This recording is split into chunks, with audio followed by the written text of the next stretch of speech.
Okay, I will say hello and welcome back to another episode of All About Balance. And today I am joined by Mr. Chris Fensom himself. Hello, sir. How's it going? Hey, buddy. Right, I need to start off by asking you a question. Okay, Explain some of this art in the background. Is that a fat Conor McGregor? it is a fat Conor McGregor. Yes, yes, yes. So very, very quickly, we'll do a walk around the wall. This is a dragon, and it's done by a artist called Oliver McIntosh. He's actually a tattoo artist in London, but he also does some artwork.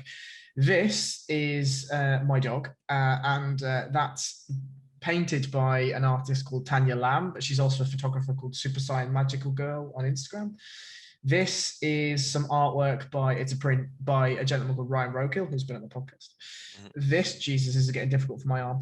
This is a is some artwork of a guy inside heel hooking another man by a gentleman called Phil Letts. Nice. This, I don't know the artist's name. Imogen bought this one. It's a very small embroidery piece of artwork, and it's a little house. This is Lilith. This is some random woman with Frida Kahlo tattooed on her arm. We found that in Home Sense and just thought we liked it. Jesus arm. Yeah, this is one that I'm really pleased I got, actually. Have you heard of Dosbrak? You know who Dosbrak is? Yeah. So this is one of Dosbrak's prints, which I was super, super grateful to get. And this one is, if I turn this way, this one is a piece of artwork done by the lady that tattooed my arms and legs predominantly, and that was the shop manager. Yeah, and all on a black wall as well. Was that? I presume you painted the wall black. Yes. So essentially, at the start of lockdown, Imogen, my partner, was made. She's put on furlough, and after watching copious amounts of Netflix, she decided that copious amounts of Netflix probably wasn't as productive as she wanted it to be. So she said, I'm going to do something with the flat. I said, what do you want to do? She said, I'm going to paint it. I said, cool. This happened a week later. So, yeah. It's pretty cool, dude. She's got some good taste. I like it. I think it's important to have, like, stuff that is beautiful, but also stuff that kind of makes you think, like, in eye line, because it occasionally catches you when you're in one of those moods and you see something that you've seen every day, and all of a sudden you see something in it that you don't normally see, and that's beautiful. I've got the classic Van Gogh Starry Night huge print on my wall. My mother had that in her lounge. Yeah, so often I like morning coffee, and then I'll like double take and look at it and kind of get lost in it for a little moment, and I feel like I've got pretty terrible art tastes, and I see everything I'm supposed to like. I went to Frida Kahlo's house in Mexico, and I was like, why can't I like any of this art? I know, like, objectively it's good, but it just doesn't do anything for me, and it's just these random little pieces. They get like the kind of classic Salvador Dali, like melting clocks one, or I forget what the name of the piece, but yeah, I like that. But I think I'm not cultured enough. That's the problem. I can't. It's just a few random things I like. I am entirely the same. I think this sort of relates slightly to like musical genres, right? Like you can enjoy art as an idea, as a concept, right? You can see something and be like, I like that, or I don't like that, or I don't connect with that, or I do connect with that. However, if you say, oh, I like that piece of artwork because I like the brushstrokes, an art aficionado will come over and like point you in the face and tell you that that's completely wrong and you should like it because of this. And that's the same with musical genres. And it's funny you mentioned that, actually. When I was doing my art A level, I failed my art A level because I had an argument with my art teacher about what art was. The Turner Prize that won that year was somebody put a brick in a glass and played a record next to it, and I was busting my balls for hours on drawings and chalk works and that. But anyway, yeah, I actually completely agree with the things, having something that's beautiful and something that's meaningful as well, right? Because like the Oliver McIntosh is directly just over our table. So when we sit down for dinner, I often, equally like yourself, I find myself looking at it, and it's done on rice paper, right? So it's ludicrously thin. And I think about that all the time, is the intricacy of the brush strokes and the intricacy of the line work.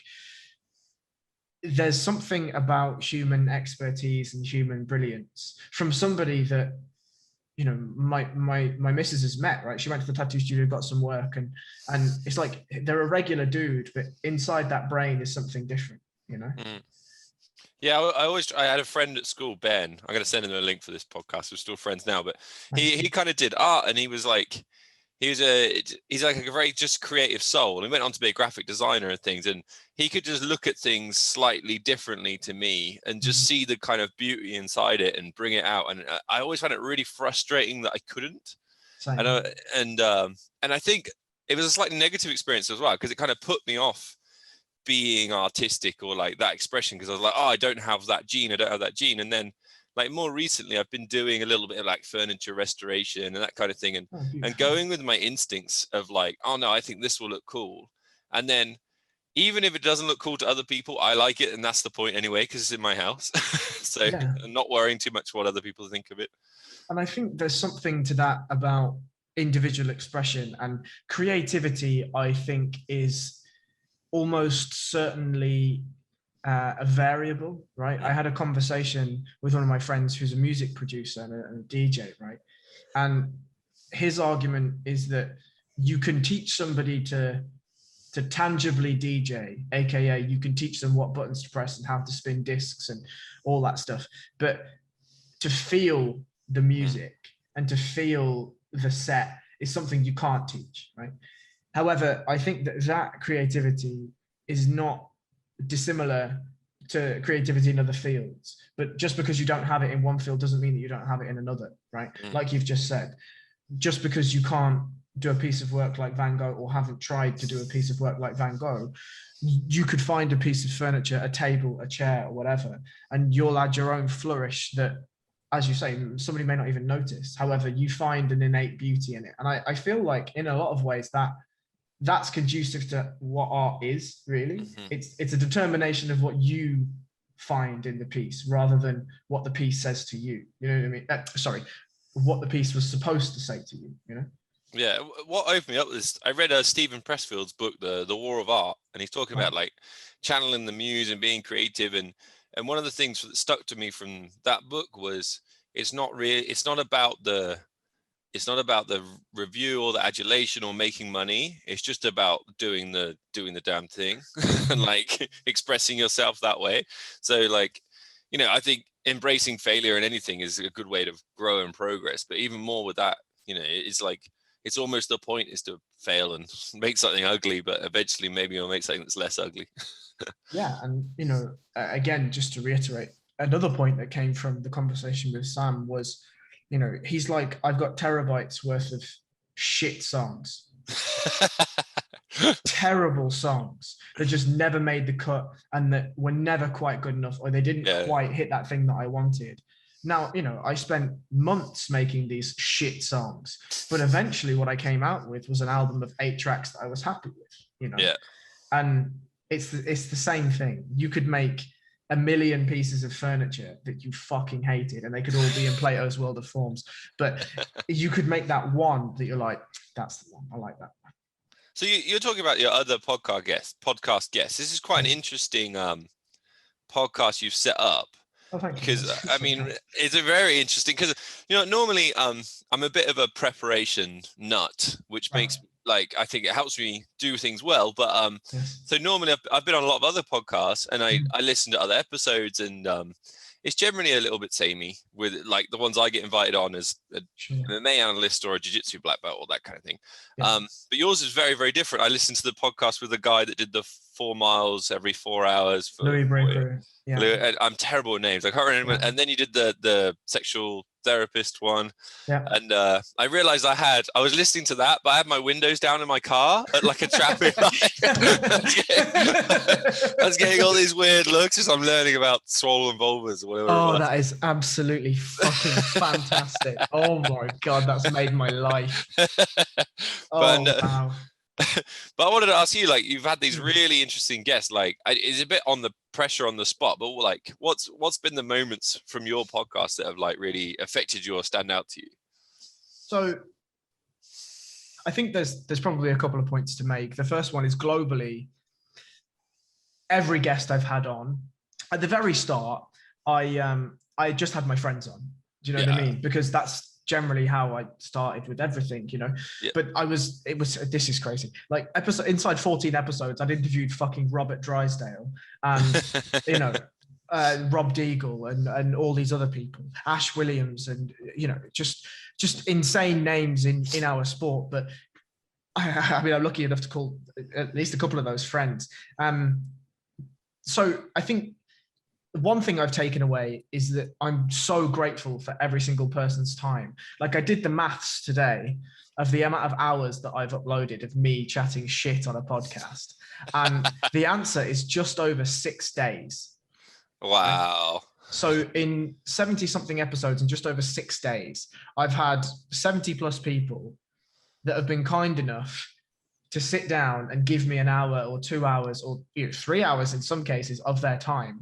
And to me, I think that's incredible, like really, really incredible. But some of the things more recently that I took out is I felt very deflated over the whole lockdown period, and especially the last sort of 2 or 3 months, as it just feels like it is never going to end. And that sort of ardor and that you know, work-like struggle to push through to get to the thing that you expect to be good, it sort of left me falling a little bit out of love with the podcast. Because, as you know, you've done one. They're a lot of work, right? They're a lot of work to curate guests, organize people, edit things, etc., etc., etc. Now, that's not me being woe is me. That's just saying, you know, how it is. However, the last sort of 5 episodes that I've done have really relit the fire. I mean, the reason why I did this podcast in the first place was I have a real love for conversation, and I have a real love for interesting conversation, challenging conversation, and conversation with people smarter than me, or more experienced than me in some field. And I wanted to have those conversations and hopefully spread them to other people, and maybe they take something that I take from them. So those last sort of 5, and again, this is nothing against the episodes that have gone before, but there are, you know, those last 5 have just given me something, that little extra kick. But if you're looking for very specific episodes, I think one that was very early on was a gentleman named Tom Walker. So he's a physio up in oh God, I think it's Leeds. Yeah. And he spoke about how he was a Mormon, right? And he had a realization that he didn't believe in Mormonism anymore. And he spoke for about 2 hours about how leaving that community was, and, you know, his relationship with his family, his friends, you know, bearing in mind his entire life was centered around that religion for a long, long time, and to disband from that. And that conversation stayed with me for a long, long time. I mean, it was only a year ago, but you know, a long time afterwards, I sort of thought on that and mused on that. And it's very difficult because I've had lots and lots of interesting conversations and good conversations. But one of my friends, Dave, like, me and him talk 2 hours plus every time, and they're always really, really good. Dave Lawson. And, you know, I've got one with him coming out in just over a week. But yeah, I think that's a difficult question to answer. Mostly just gratitude because of time given and honest opinion given. You know, I think that's something that's really important to me. Yeah, I think it's very brave what you're doing, because, you know, probably for both of us to sit down and talk jiu-jitsu for a couple of hours would actually be pretty easy. You're kind of going through the motions, but just to sit down and talk, you know, sexual dysfunctions and things like, you know, it's like, that's quite a hard, you got to make it flow and interesting, and like, especially if it's a subject you don't know anything about. Yeah. Well, I mean, I actually don't think it's hard at all. I think that it's only hard if you don't accept the understanding that knowledge is difficult to grasp, right? And there's only so much knowledge that you can hold on the hard drive that is your brain. And I'd be remiss if I didn't mention the Rachel Miller episode. The Rachel Miller episode was a lady from the charity that I shaved my head for. And that was a charity called Safer Places. And that podcast was deeply disturbing, but also deeply rewarding. She spoke a lot about, you know, the stats and, you know, figures on sexual abuse and domestic violence and all of this stuff. And I think that sort of really, that was a podcast that really changed my perspective on a lot of things. One, because of how generous the community was that donated to the charity. You know, I set an initial target of like £900 and we raised just over £2,000. Like, just an insane amount of money for the period in which it was, right? But then to have that conversation with Rachel and really understand where that money was going, I think was really, really, really moving. So yeah, I enjoyed that one. But I definitely disagree that it's brave. I mean, as you say, it's very simple for me to just have a conversation about jiu-jitsu with another person that does jiu-jitsu, or MMA about somebody that has fought MMA, won titles, commentates MMA, is an analyst and all this stuff. That's easy, but it's also not really that fruitful, right? If I wanted to have a conversation about jiu-jitsu with you, I'd have it on the mats, right? And, and maybe not mid-roll, but you know, afterwards we could have a conversation for as long as you wanted. But that's a selfish endeavor.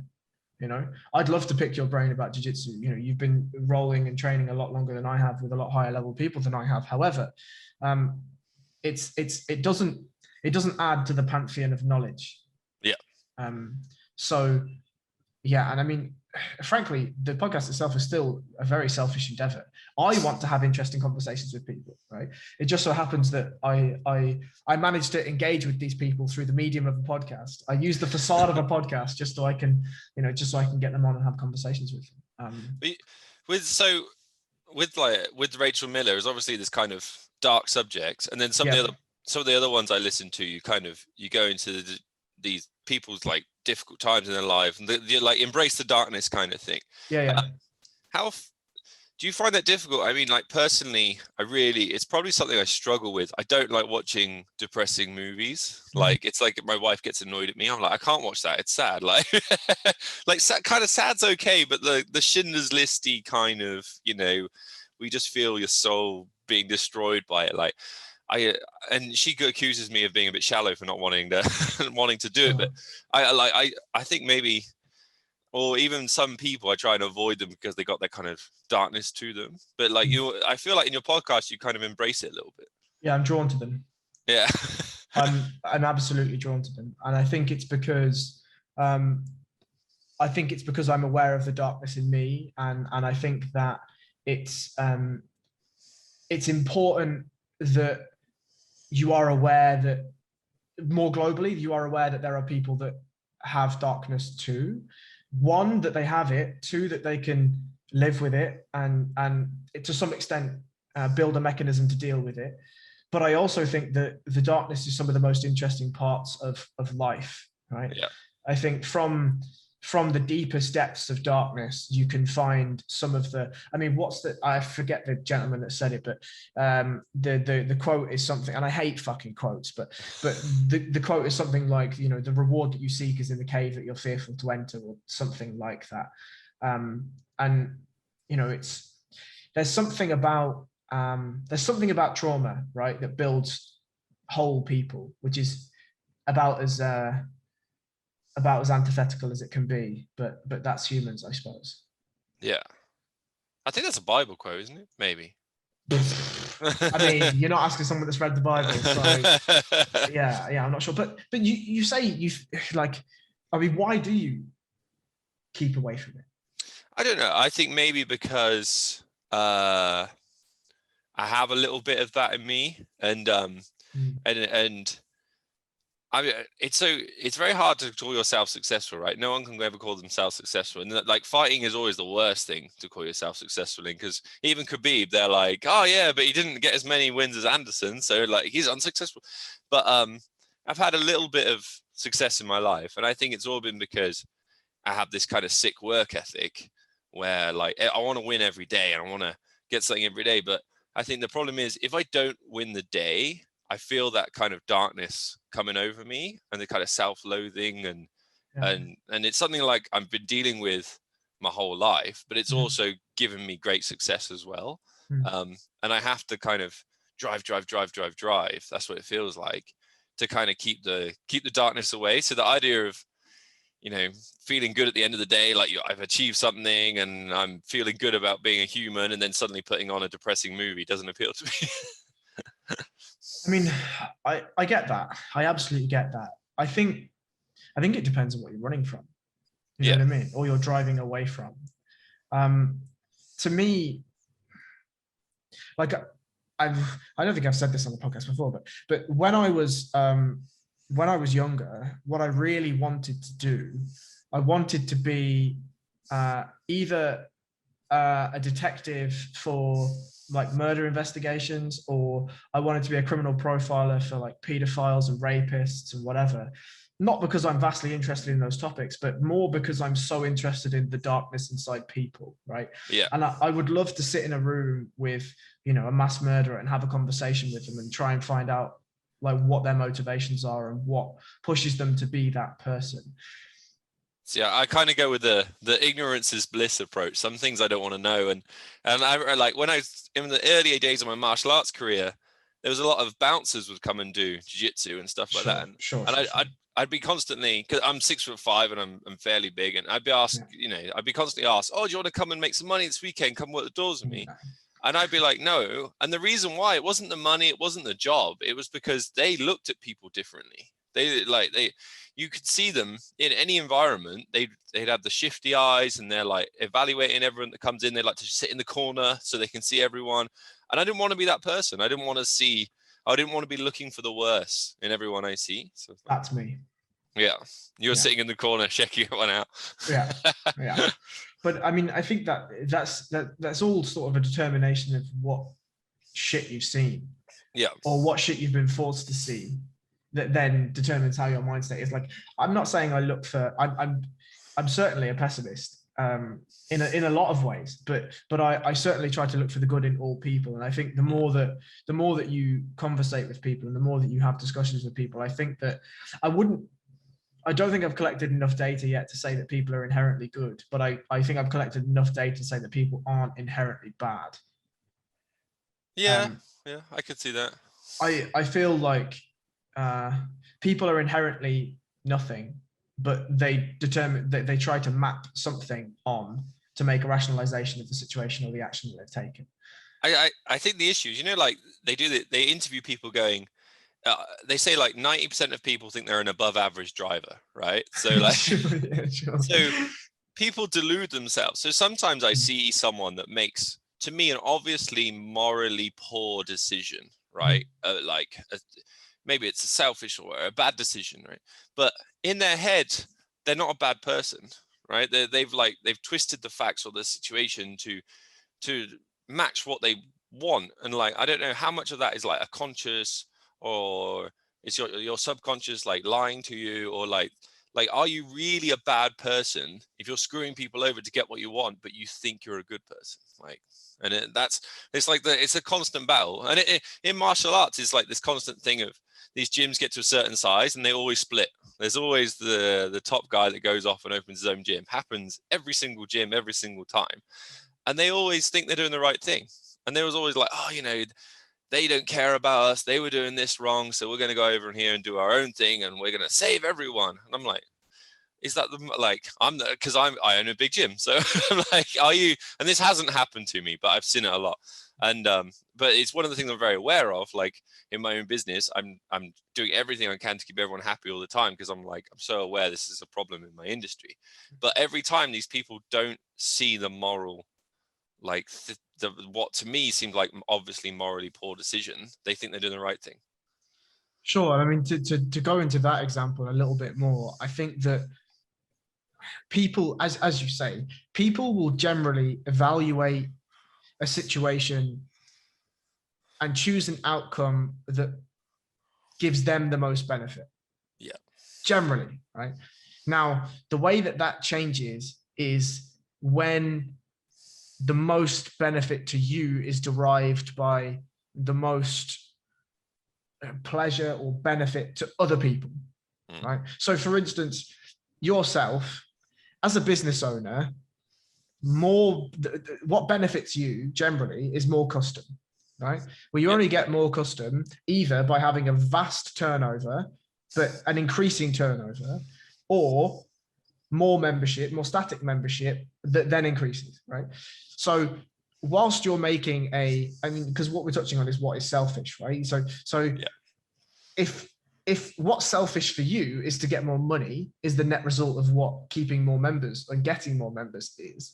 If by you creating an environment that allows way more people to have a positive experience day to day, is that selfish or is it not? Yeah, well, you're doing a good thing to meet your own end. Like, if you want to make more money in the right way, it's not a selfish. Well, maybe it's selfish. Well, let me just I'll ask a question, and that's are words good or bad? They're inherently neutral, right? Right. So what we've done here in this small example is we've pertained a negative connotation to the word selfish. But actually, the word selfish has no emotion whatsoever. It's merely that because in the society that we live in, selfishness is deemed to be negative, when actually the selfishness that we've just evaluated in that situation is probably, from a utilitarian perspective, vastly positive. Right? Because maybe 35 people join your gym next month and they all have a fantastic time for the 5 years till they get a blue belt and then they fuck off. 5 years. I mean, some people are slow learners, you never know. But it's yeah, we must evaluate situations, to me, in terms of outcome rather than in terms of feeling. Because if you add feeling to anything, whether, like, let's take what you said is a morally poor decision. That was how you started this, right? Somebody makes a morally poor decision. Well, even that is relative, because the morals that you determine yourself to live by are clearly not the morals that they determine themselves to live by. And at the moment, we're not run by Kantian law where there's a moral code that's set for everyone and we're all absolutists. One, because that shit just doesn't fucking work, but also because that's just not the law of the land that we live on. But yeah, I feel. Would you step in, or what would it take for you to step in for somebody to make a morally bad decision? Well, in terms of what, like just talking to them about it, like, well, you tell me. I gave you the canvas. You can paint. Okay.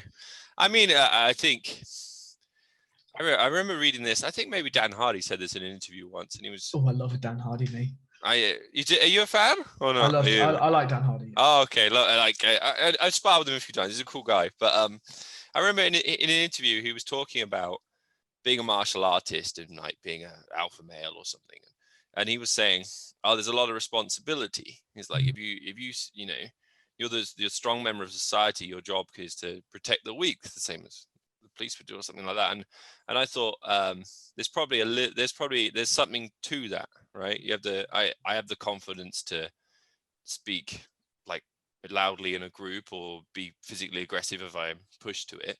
So, if I saw someone horribly beating a child or something, I'd just certainly be willing to step in.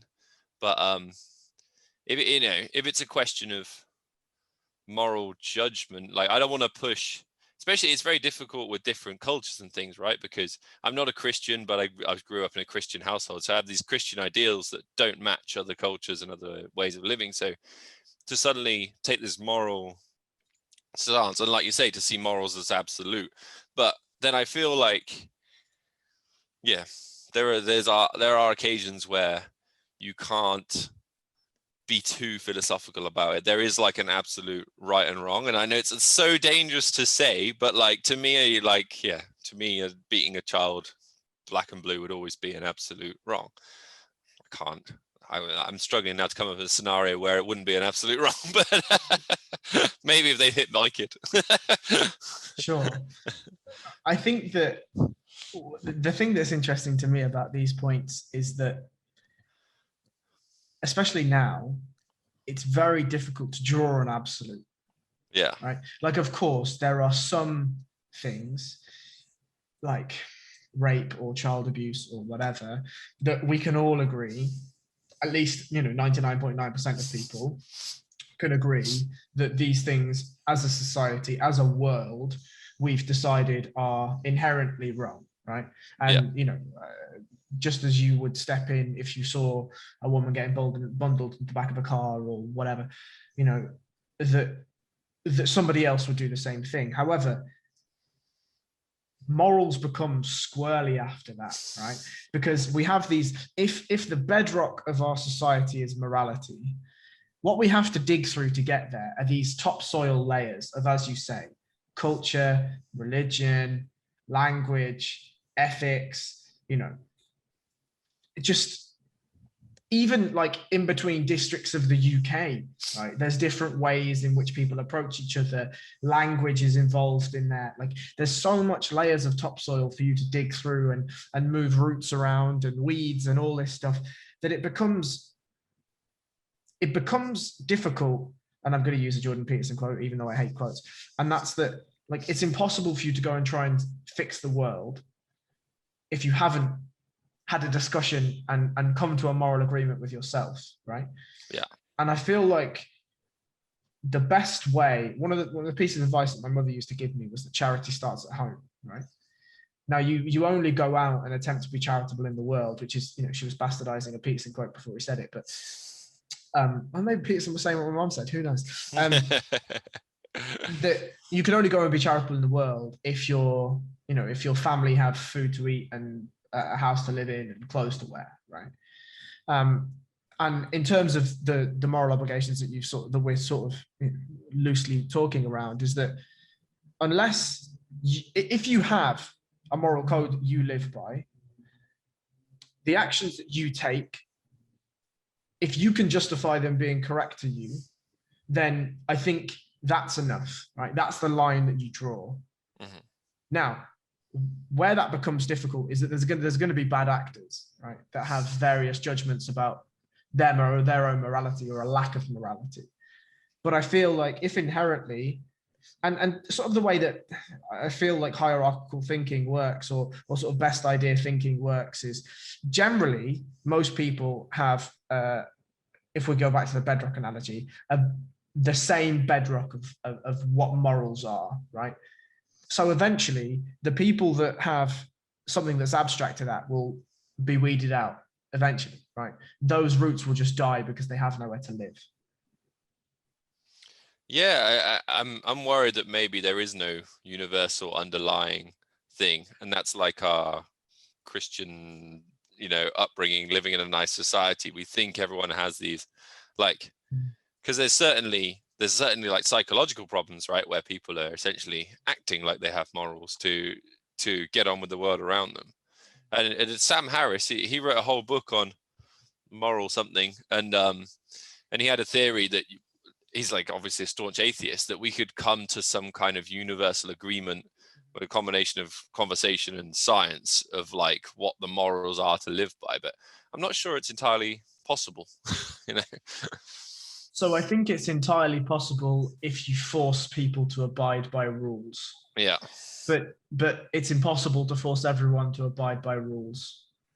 It just doesn't. Life just doesn't work like that, you know.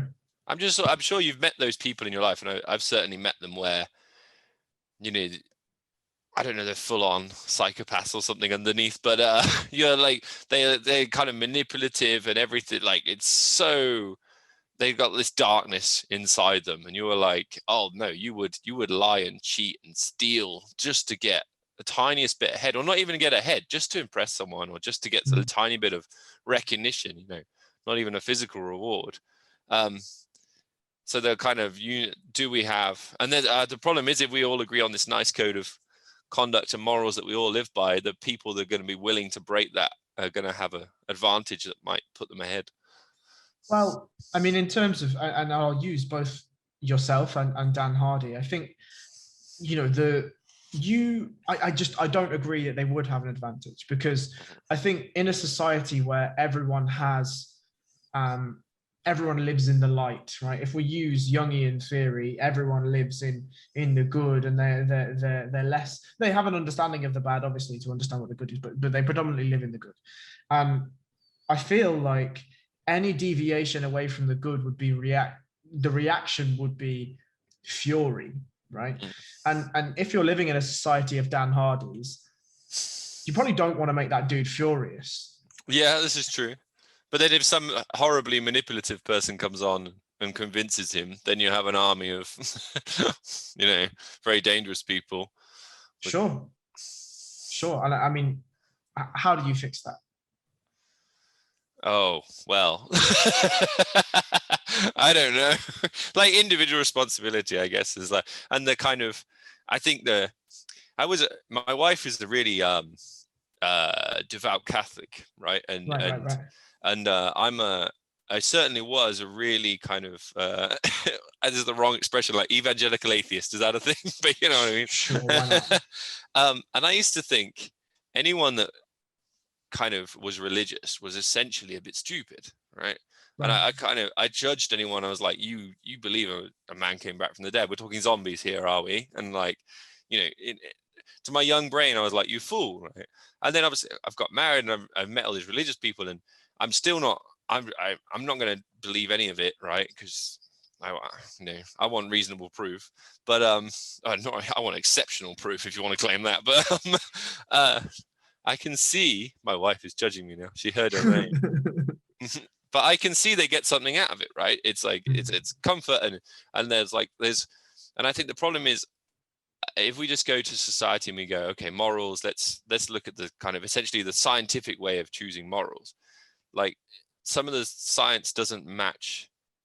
You could then talk about, you could make a reasonable scientific argument for killing 1-year-olds that have horrible birth defects, right? Or health problems, right? But we can all feel that's wrong, right?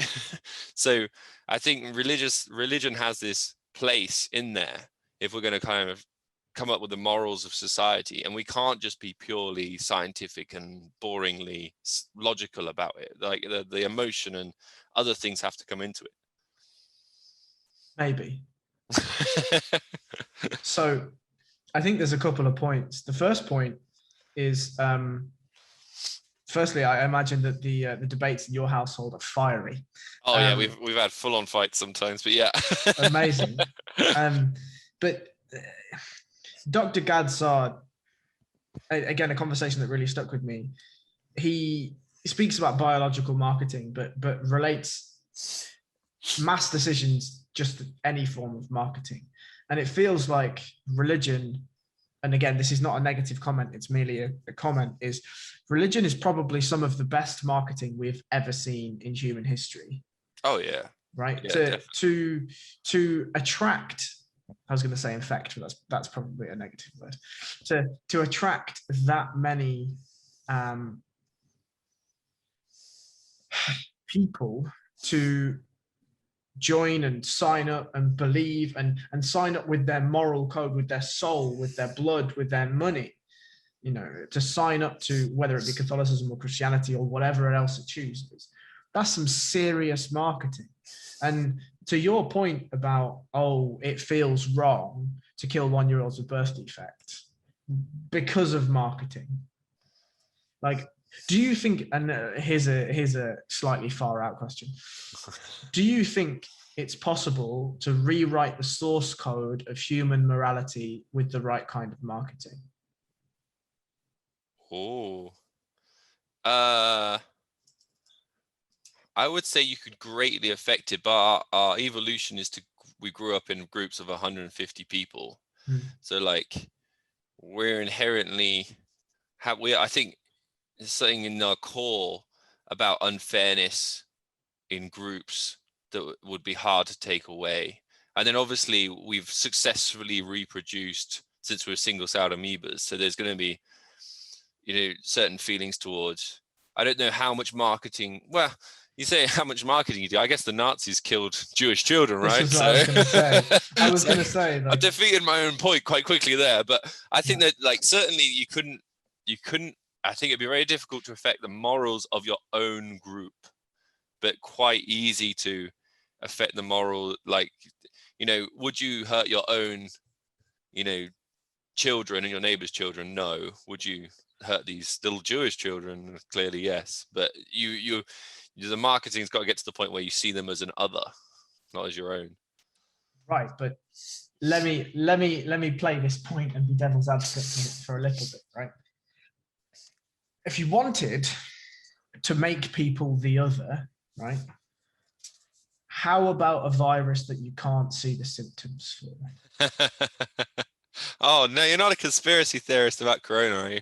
No, not at all. Like, not at all. But yeah. what I do think is a very real outcome from corona is that people definitely are way more skeptical about each other, right? Yep. I feel like one of the unfortunate byproducts of social distancing is social distancing, right?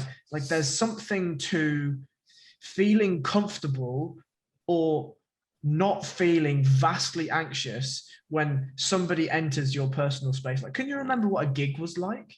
Right? Yeah. Or Right. I work at MMA shows. Right. Yeah. You know what I mean? Like being in a place surrounded by other people and not fearing for your life, essentially at the very root, that's what the fear is, right? Is almost a forgotten idea, right? But let me counter this, and I don't know if I believe this point. Let me just start with that. I think I'm lying. But excellent. So if you don't, so at the moment, so 20 this year, I've decided I'm not having any Chris chocolate or alcohol, right? The whole year. Yes. So New Year's Day next year, I'll probably have a beer and a bag of Chris and a biscuit, right? And they will be the most delicious crisp biscuit and beer ever, right? And I will really savor the experience, and I will see a value in it that I didn't see in it before, right? Yeah. So the absence of something can give it so much more value. And like right now, like last weekend, me and my wife, we got the kids babysat and we went to Alton Towers for the day. Amazing. And it was quite busy, and no one, they're making you wear masks on the ride, but no one gave a shit. No one was jumping out your way like they do in the town centers, the little old ladies and stuff. And it felt like normality, and it felt like such a treat, like even more than it would be such a treat, getting the kids looked after and going on towers. But it was like it had so much more value because of the absence of it. So maybe I think a lot of people are going to be put off. So I'm probably arguing against my own point, but maybe we all see the value in physical contact. And that's one of the things with jiu-jitsu, right? People come in the door and they get to have a touch contact. And these people might have only touched their wives or shaken hands with someone for the last 20 years. And all of a sudden they're sat on someone. And they're like, people do crave that physical contact. They do. But the physical contact, there's a massive amount of trust involved, right? Yeah. Like if you, and let's not use grappling as an example, because I think grapplers are weird people. Oh, we're disgusting. Yeah. Yeah. So I don't think they're a good example of society as a whole. I have people come in my gym for a trial class, and at the end they're like, it wasn't really, like, not everyone likes jiu-jitsu. That's cool, right? And they're like, thanks for the class, you're a great teacher. It wasn't for me. And I'm like, I get it, man. Like a fat guy sat on you, sweating your face. Yeah, I get it, right? You don't have to like it. I do. I'm weird. You're the normal person. Yeah. Please enjoy your life. Thank you. I feel to sort of just dissect your alcohol crisp biscuit analogy, and I'd be ashamed of you if you had one beer and one biscuit and packet of crisps. I think I'd throw myself into the Thames. But I mean, maybe it'll be enjoyable, or maybe because you've eaten quote unquote clean for a year, when just you go, cake. It's not that clean. Lad, respect that. But what I found specifically when I did a massive weight cut, I mean, I only weight cut for eight weeks, or 10 weeks, whatever it was, not a year. When I went back and I ate the things that I wasn't eating, they actually tasted terrible, right? And I didn't enjoy them. And I didn't enjoy them because my body had gotten used to not having them and not being reliant on them. So, I don't know if our bodies adapt to not wanting to be surrounded with people. Is that evolution? I disagree. Okay. So I have Jesus, if anyone listens to the podcast that comes out, Jesus, this is going to be all sorts of, the time continuum is going to break because I'll be talking about things in the past. Anyway, if anyone listens to Steve McBride, Dave Lawson, and then this podcast, you're going to be sick of me saying this fucking point, but I'm going to say it anyway. So at the moment, my thoughts are and have been consumed by this specific topic for about 2 years. And it's that I believe that humans are consciously or unconsciously, I haven't really decided which, creating the next evolution of what it is to be human, or the next evolution of us as life on Earth. And it is, if nothing more, it is bionic. And I would go as far to say that it will be almost entirely digital. Probably not in our lifetime, but potentially the lifetime after. And I'll explain why I think that. So, But at the moment, it's still intensely social. Maybe it's not physically social, but everyone's on Instagram and Facebook and right. But with people all day.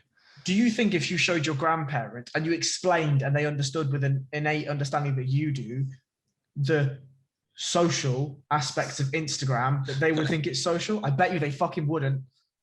Probably not. No, Right. it's a good point. So if we're saying that the idea of being social has morphed as tech has morphed, right? Like being social to your grandparents would mean what? Give me an example. Cup of tea with their mates, probably. Yeah. Right. Cool. At no point is being social posting a booty pic on Instagram, right? It just doesn't exist, right? And in the same vein, sharing a meme or, you know, deriving social interaction based on something that is largely falsified or largely edited or put there for a reason, it feels like social interaction on Instagram isn't bidirectional social interaction. It's unidirectional instant gratification. And that's not social to me. Well, what about the fact everyone plays online computer games where they play against other people? You could play against bots just as easily. You could. However, shit talking bots isn't as fun. Right? But I think the beating another person is. I don't play Call of Duty. I'm not that cool. I play online chess, but I don't like playing computers. I'm like, it's not as satisfying beating a computer. Okay, so let me offer you an experiment that, or just a question that Lex Friedman posted on this podcast to somebody far smarter than me. It was, let's say you were playing chess, right? I love Lex, by the way. My favorite podcast. Me too. Thanks, by the way. Oh, it's second favorite. Sorry. Let's say you were playing a game of chess and the interaction was, you couldn't discern whether the interaction you were having was with a human or with a computer. Mm-hmm. What would your mind think? Would your mind be satisfied with that interaction? If I didn't know, probably not. Right, but if it wasn't human, but you couldn't discern that it wasn't human, would your mind be satisfied? I mean, my mind would be satisfied if I was told it was human and thought it was human, even if it wasn't. But my mind wouldn't be satisfied being told it could be human or it could not. You know what I mean? Like, right. And my thought is, and again, this is a slightly left field thought, but I'll try and fit it in. If we look at Cambridge Analytica and the Trump campaign in the US, the representation that AI made with the fake accounts that were created, the people that were responding absolutely believed that those people were real. Yeah. Absolutely believed they were real. And they weren't told otherwise. And the arguments that they had with them and the rhetoric that was caused and the division that was caused to the actual humans was entirely real. So you think we're going to all be digitized and have interactions, but those interactions we will either feel like other humans or will, for all intents and purposes, be other AI or whatever, you know? Yeah, so I first of all, I don't think we're going to be able to use the word human anymore, because to me, human relates to the meat vehicle that I'm using to communicate with you. I feel like instead it's going to be something that's conscious based, whatever that is. Like if we take this conversation, for instance, we're not sat in the same room. I'm communicating to you through a series of ones and zeros over a big line of ones and zeros. And then that headset that you've got is translating those ones and zeros and playing it into your ear. And you're responding technically in ones and zeros, right? Yeah. So it's not all that dissimilar to think that the person that I'm speaking to, Julia Fensom on Zoom, is is potentially AI, and my brain just hasn't got a clue, right? It's acting in a way that makes me believe that it's human. It's reacting in a way to the inflections in my voice that make my brain unconsciously understand that it's a human. But to me, all that is data collection, right? If enough data is collected, like what phone do you have? I have a Huawei that's tracking me and sending illegal information somewhere, I'm sure. Excellent, great. Does that have face recognition? Yes, yeah. Right. How many times has that phone seen your face? Thousands of times, yeah. Okay, cool. And how many times do you think that phone has seen your face with different expressions? Many times, I'm sure. Right. So based on, and I work in IT, right? So I kind of have a maybe a slightly different understanding to this than the non-IT person. It's very simple for me, or not for me personally, but for Huawei, for instance, to be able to track what you do every day. And with the interactions with your phone, it's then very easy to track not what your mood is, but what your mood could be, right? Based on your interactions on social media, based on the things that you purchase, based on the things that where you go, etc., etc., etc. So if there was a biometric map of your face, for instance, and that was related to what you bought, where you were, etc., etc., etc. Like maybe you just finished a class and it was a really good class, and you opened your phone and there was a slight smile to your face. Maybe you just had a class and a psychopath joined in, so your face is maybe slightly less happy than it was before. It would be easy enough to collect enough data for an AI to represent that face based on an algorithm and some data inputted. Right? Now, what I'm not saying is that humans are eventually going to be simply AI, but what I do suspect to happen is that life will be more digitized than it already is, because that's what's happened in the last 50 years. And I don't see it slowing down anytime soon. It does feel so, yeah, it feels very dangerous. I mean, like the AI that's clearly now going into marketing and selling us things is getting so smart and efficient. But there's this kind of the same as the feeling about the morals or the feeling about whatever, the feeling about, oh, it doesn't, if you had a sex doll that was for all intents and purposes a woman, like, even if you were convinced it's a woman, like it's somehow it just doesn't, it's not a woman. So true, but I wonder whether people actually care, right? And I'll ask a generational question as well, or I pose a generational point too. Like, how old are you? 34. Right. Okay, cool. So you're 34, right? The way that you interact with tech and social media is very different to how, let's say, your youngest child, I don't know how old your youngest child is, but your youngest child will interact when they're 15. Yeah. My nephew, he's now 4. When he was 2 years old, he'd never been shown how, but he managed to unlock my sister's phone, buy the Spider-Man movie off the App Store, and stream it to the TV, right? Because, I mean, what else would you do at 2, right? Yeah, of course. Genius. But I mean, I hope so. But it's more like an inbuilt integration, right? It's almost like, and I'm not saying it is because this is a fantastical idea, but it's almost like the understanding of tech and the relationship with tech is built into DNA of the future. But do you think that, like some people crave a simple life and they go live in a cabin in Alaska, right?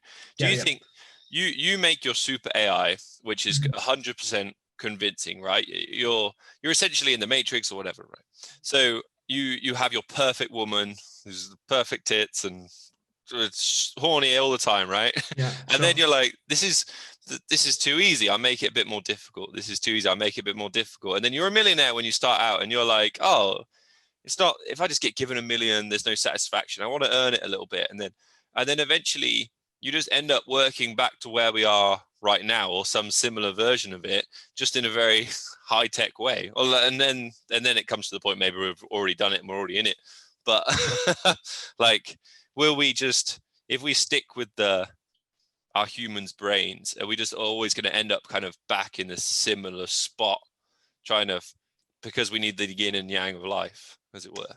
So again, I think the delineation to make is that we are not going to be the people of the future. We are not going to be the beings of the future. And I think that I suspect that in an AI driven world, right, or in a VR driven world, let's just say, right, that the possibilities are so unsurmountable to us that you would never run out of lines of investigation before you reach this planet and this position that we are in right now. If I said to you, right, you could go and where would you, if I could put you anywhere in any timeline in the entire universe, where would you go? I don't know. Here, now? I don't know. That's a shit answer. That's fine. That's like, fine. you want me to go back in time? What do you mean? I don't know. No, I mean, like let's say you wanted to go and visit when the dinosaurs were around, right? Okay, got you. Yeah. Or whatever, right? You could do that in a VR driven, AI driven world, but you could live an entire lifetime there, or you could live 6 months there and be like, no, actually, I want to go and live at the Tudor time, or I want to go and live when Genghis Khan was around, or I want to go and live in the Roman era, or whatever, right?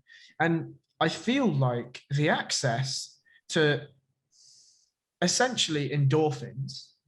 I wasn't seeing it from the AI perspective. I was seeing it from like the real perspective. I'm like, I don't want to I don't want to go get syphilis. Like, I don't want to get. Fair enough. But the AI version, yeah. Okay, I want to go see the Egyptians. I want to see pyramids being built. Yeah. And if you could live that in real time, right, how much time do you think you would spend there? Because personally, I feel like I would spend a long time doing that, right? And that's just one aspect.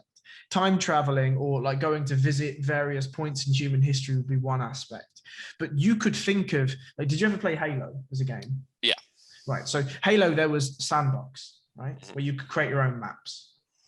Now imagine you're in an AI driven world where you could create your own worlds. And other people could come and visit your world and you could go and visit other people's world. I'm sorry. An infinite amount of possibilities exist. And if you have an infinite amount of possibilities, my suspicion is that the human need, right, for investigation. I remember in like GCSE philosophy or whatever, there was Jesus, I'm going to butcher this, but something about like there was a hill, right? And the person wanted to know what was over the hill. What was over the hill was a hungry lion, and the person died, right? But the need for humans to investigate stuff means that they're going to go over the hill, even if they know there's a fucking hungry lion there, right? Do you not feel like it's playing a computer game mode on God mode, and it would just be, you just get bored when you can have whatever you want infinitely and see whatever you want infinitely? So I don't think there would be enough time before you are bored. I feel like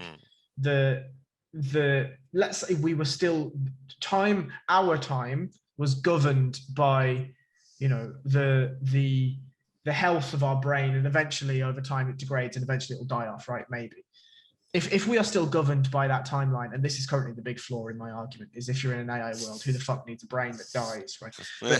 But if we're still governed by a timeline that equates to death at the end of it, then I feel like there just wouldn't be enough time for you to get bored of experiencing a limitless amount of things.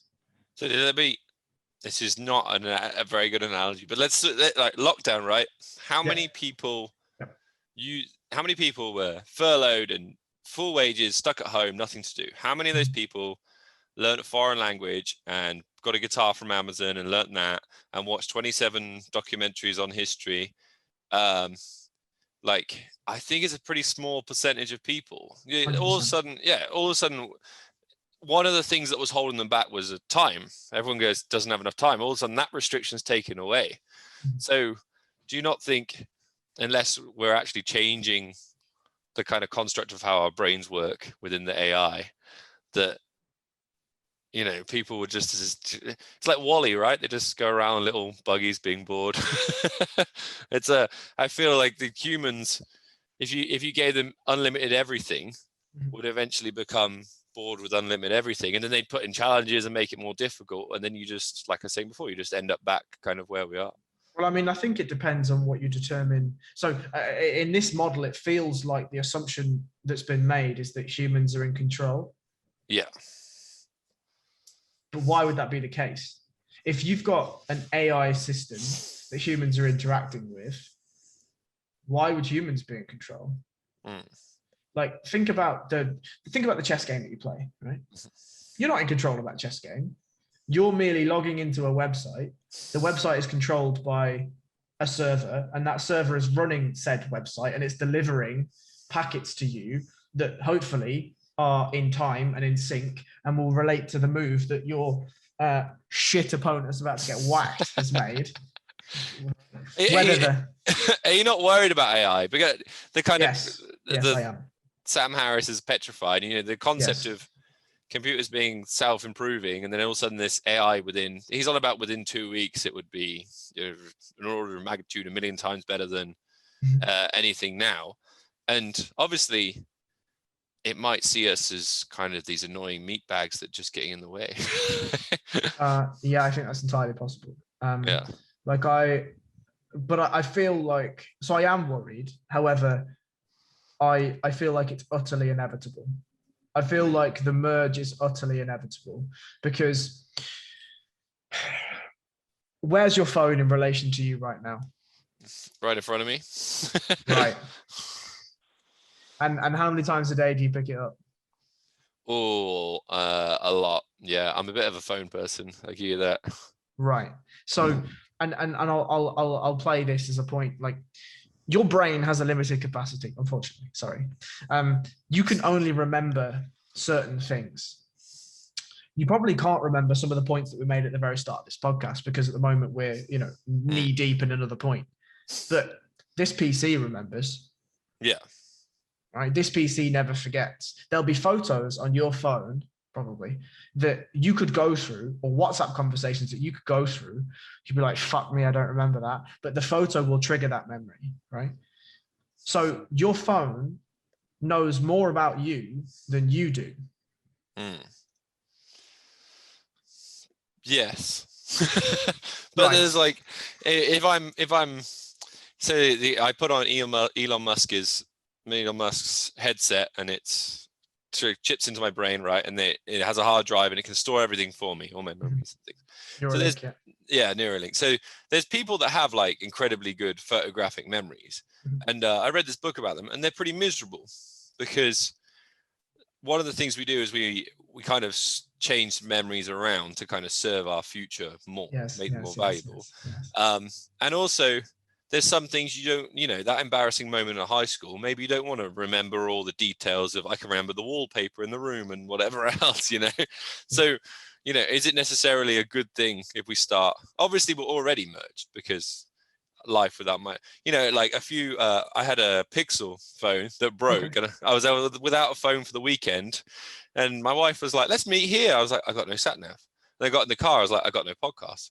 And then I learned Spanish on my phone. I was like, I can't do my language lab, and I play chess on my phone, and I was like, I can't do that. And like, I'm like completely connected, but I don't know, maybe it's the old man in me wants to limit that to some degree. For now. Because the problem will be, and this pertains to my point about marketing, is that there's always going to be something else. Right? You talked about human satisfaction and whatever, like, and being successful and whatever else, right? If, let's say, you decide you want to learn how to play Go rather than chess, I'm sure there's an app for that. I'm sure. And when you get the Go app, you're going to spend a lot of time on it, right? Yeah. And, you know, there's always the next thing. And day by day, you bleed more of what it is to be yourself, to be Chris Fensom, into that fund. Now, I'm not saying whether that's good or bad. I'm merely saying what it is. And you mentioned, is it good or bad?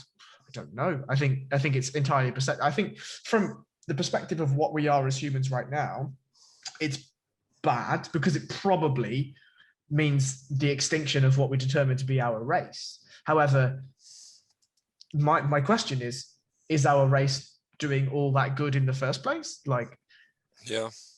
I'm not really sure it is. And I wonder, and this is again a bit maybe a fantastical thought, but I'll say it and let's see what you think about it. Is you talk about not having a global moral understanding or a global moral code. What about if there is a subconscious understanding that humans are fucking ruining the world? So there is a race from an almost a subconscious moral obligation from humanity to save the world by inventing something that will supersede it. Yeah. I mean, you could probably end up with that just by, if you have this super intelligent AI that you can simply ask, how do we fix global warming in a very simple way, and it will be able to give you a very good answer, then yeah, there's a moral argument that we almost have to, but it's opening Pandora's box, right? No one knows quite where it goes after that. But I mean, that's Pandora's box has already been opened. Do you know how the YouTube algorithm works? No, not really. Right, neither do the guys at YouTube. Oh, no joke. Right. Like, again, this was a steal from Lex Friedman's podcast. So Lex went to the YouTube guys, like to the offices, had a chat with them, and they were like, "Yeah, we don't really understand why it does what it does." I'm sorry. What was that again? Just one more time. Run that by me. You wrote some code that you don't understand the outcomes for. Yes. Right. And YouTube is one of the biggest websites in the world? Yes. Fantastic. And what happens on YouTube? Oh, millions of hours of content is uploaded a day. Yeah. Right. It's a good point. So, all this worry that seems to be effervescent in conversation at the moment is too late. Yeah. It's too late. The question is, what do we do now? Right? Do we attempt to, and this is why I side with Elon on this point, is do we attempt to build some form of governance and some form of regulatory body of people that actually fucking understand how to do this stuff, which by the way is not me. Or do we just ignorantly and blissfully slide into the abyss of whatever this thing creates for itself? I mean, as I destroy a water bottle, personally, I feel like we should probably err on the side of some form of regulation and some form of understanding, because a lot of tech is open source, right? AKA anyone can write code because the code is universal. It's not proprietary. It's not owned by anyone. Anyone can do anything, which, if we go all the way back to the point we were making at the start of this, allows for a couple of things, right? It allows for beautiful chess apps. And it also allows for malware. Yeah. Right?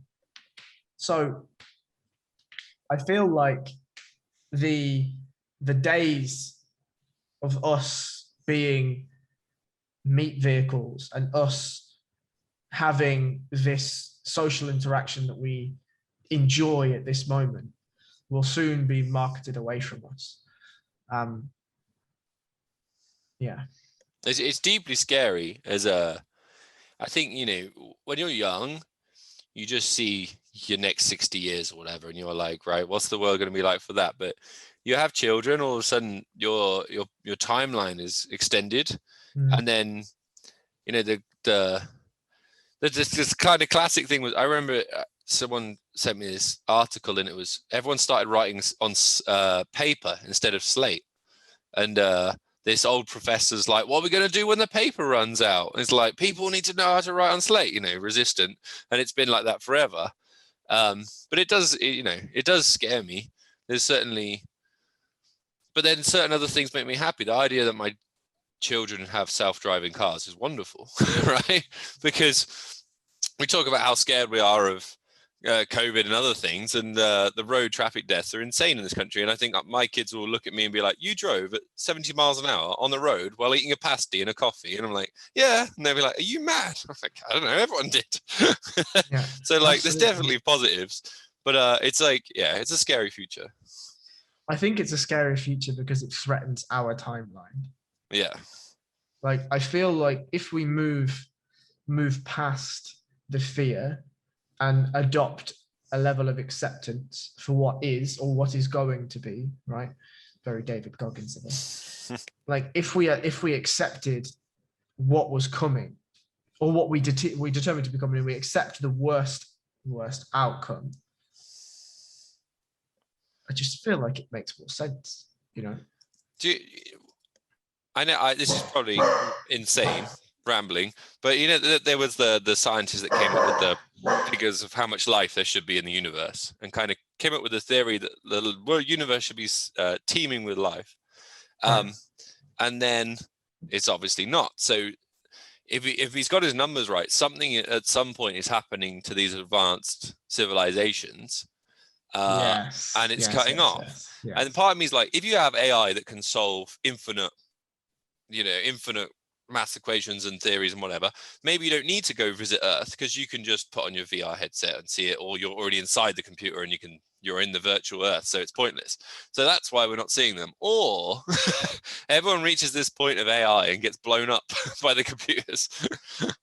I mean, it is, to me, entirely possible that we don't make it to the sort of synergy, in the true synergy with tech, or the word I was looking for was osmosis, the true osmosis with tech. We may never reach, because we may have fucking destroyed ourselves before then, right? Yep. Like, that's absolutely a possibility, However, I feel like there's this very strange race that's happening, right? There's sort of 3 lanes to this race. And at the moment, Usain Bolt is humans handing off responsibility to tech, right? And Dwight Gale, to his right, who's pretty quick, but just not that quick, is humans trying to claw back that. And then the third thing, which is like an amalgamation of both of these runners, that's pretty fucking quick, but it is never going to beat Usain Bolt, or what I believe will never beat Usain Bolt, maybe he trips over or whatever, is the seeming desire to just destroy each other.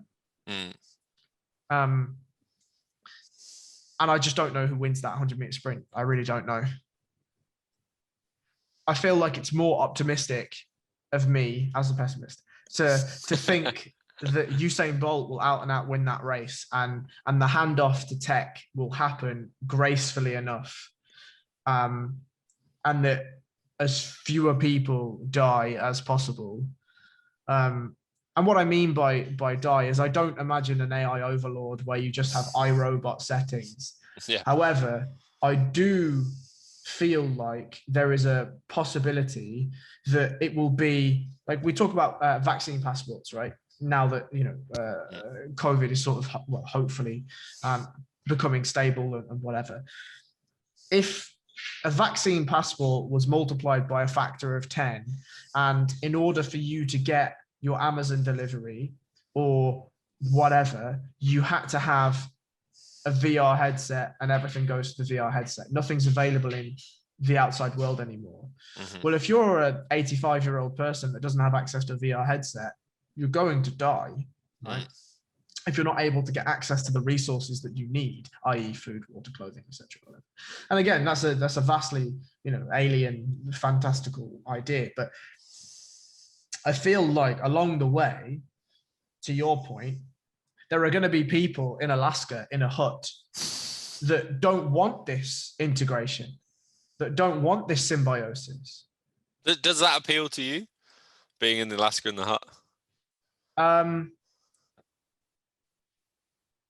Yes, but I feel like for a period of time. Yeah.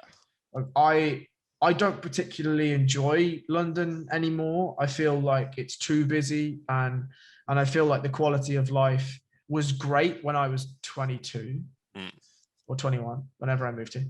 But now that I'm 27, it just doesn't appeal to me in the same way.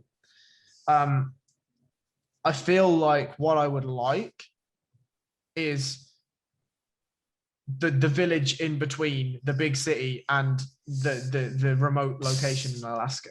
Right? Enough that I've got resources in a local shop. Yeah. But not too much that it's London. But I also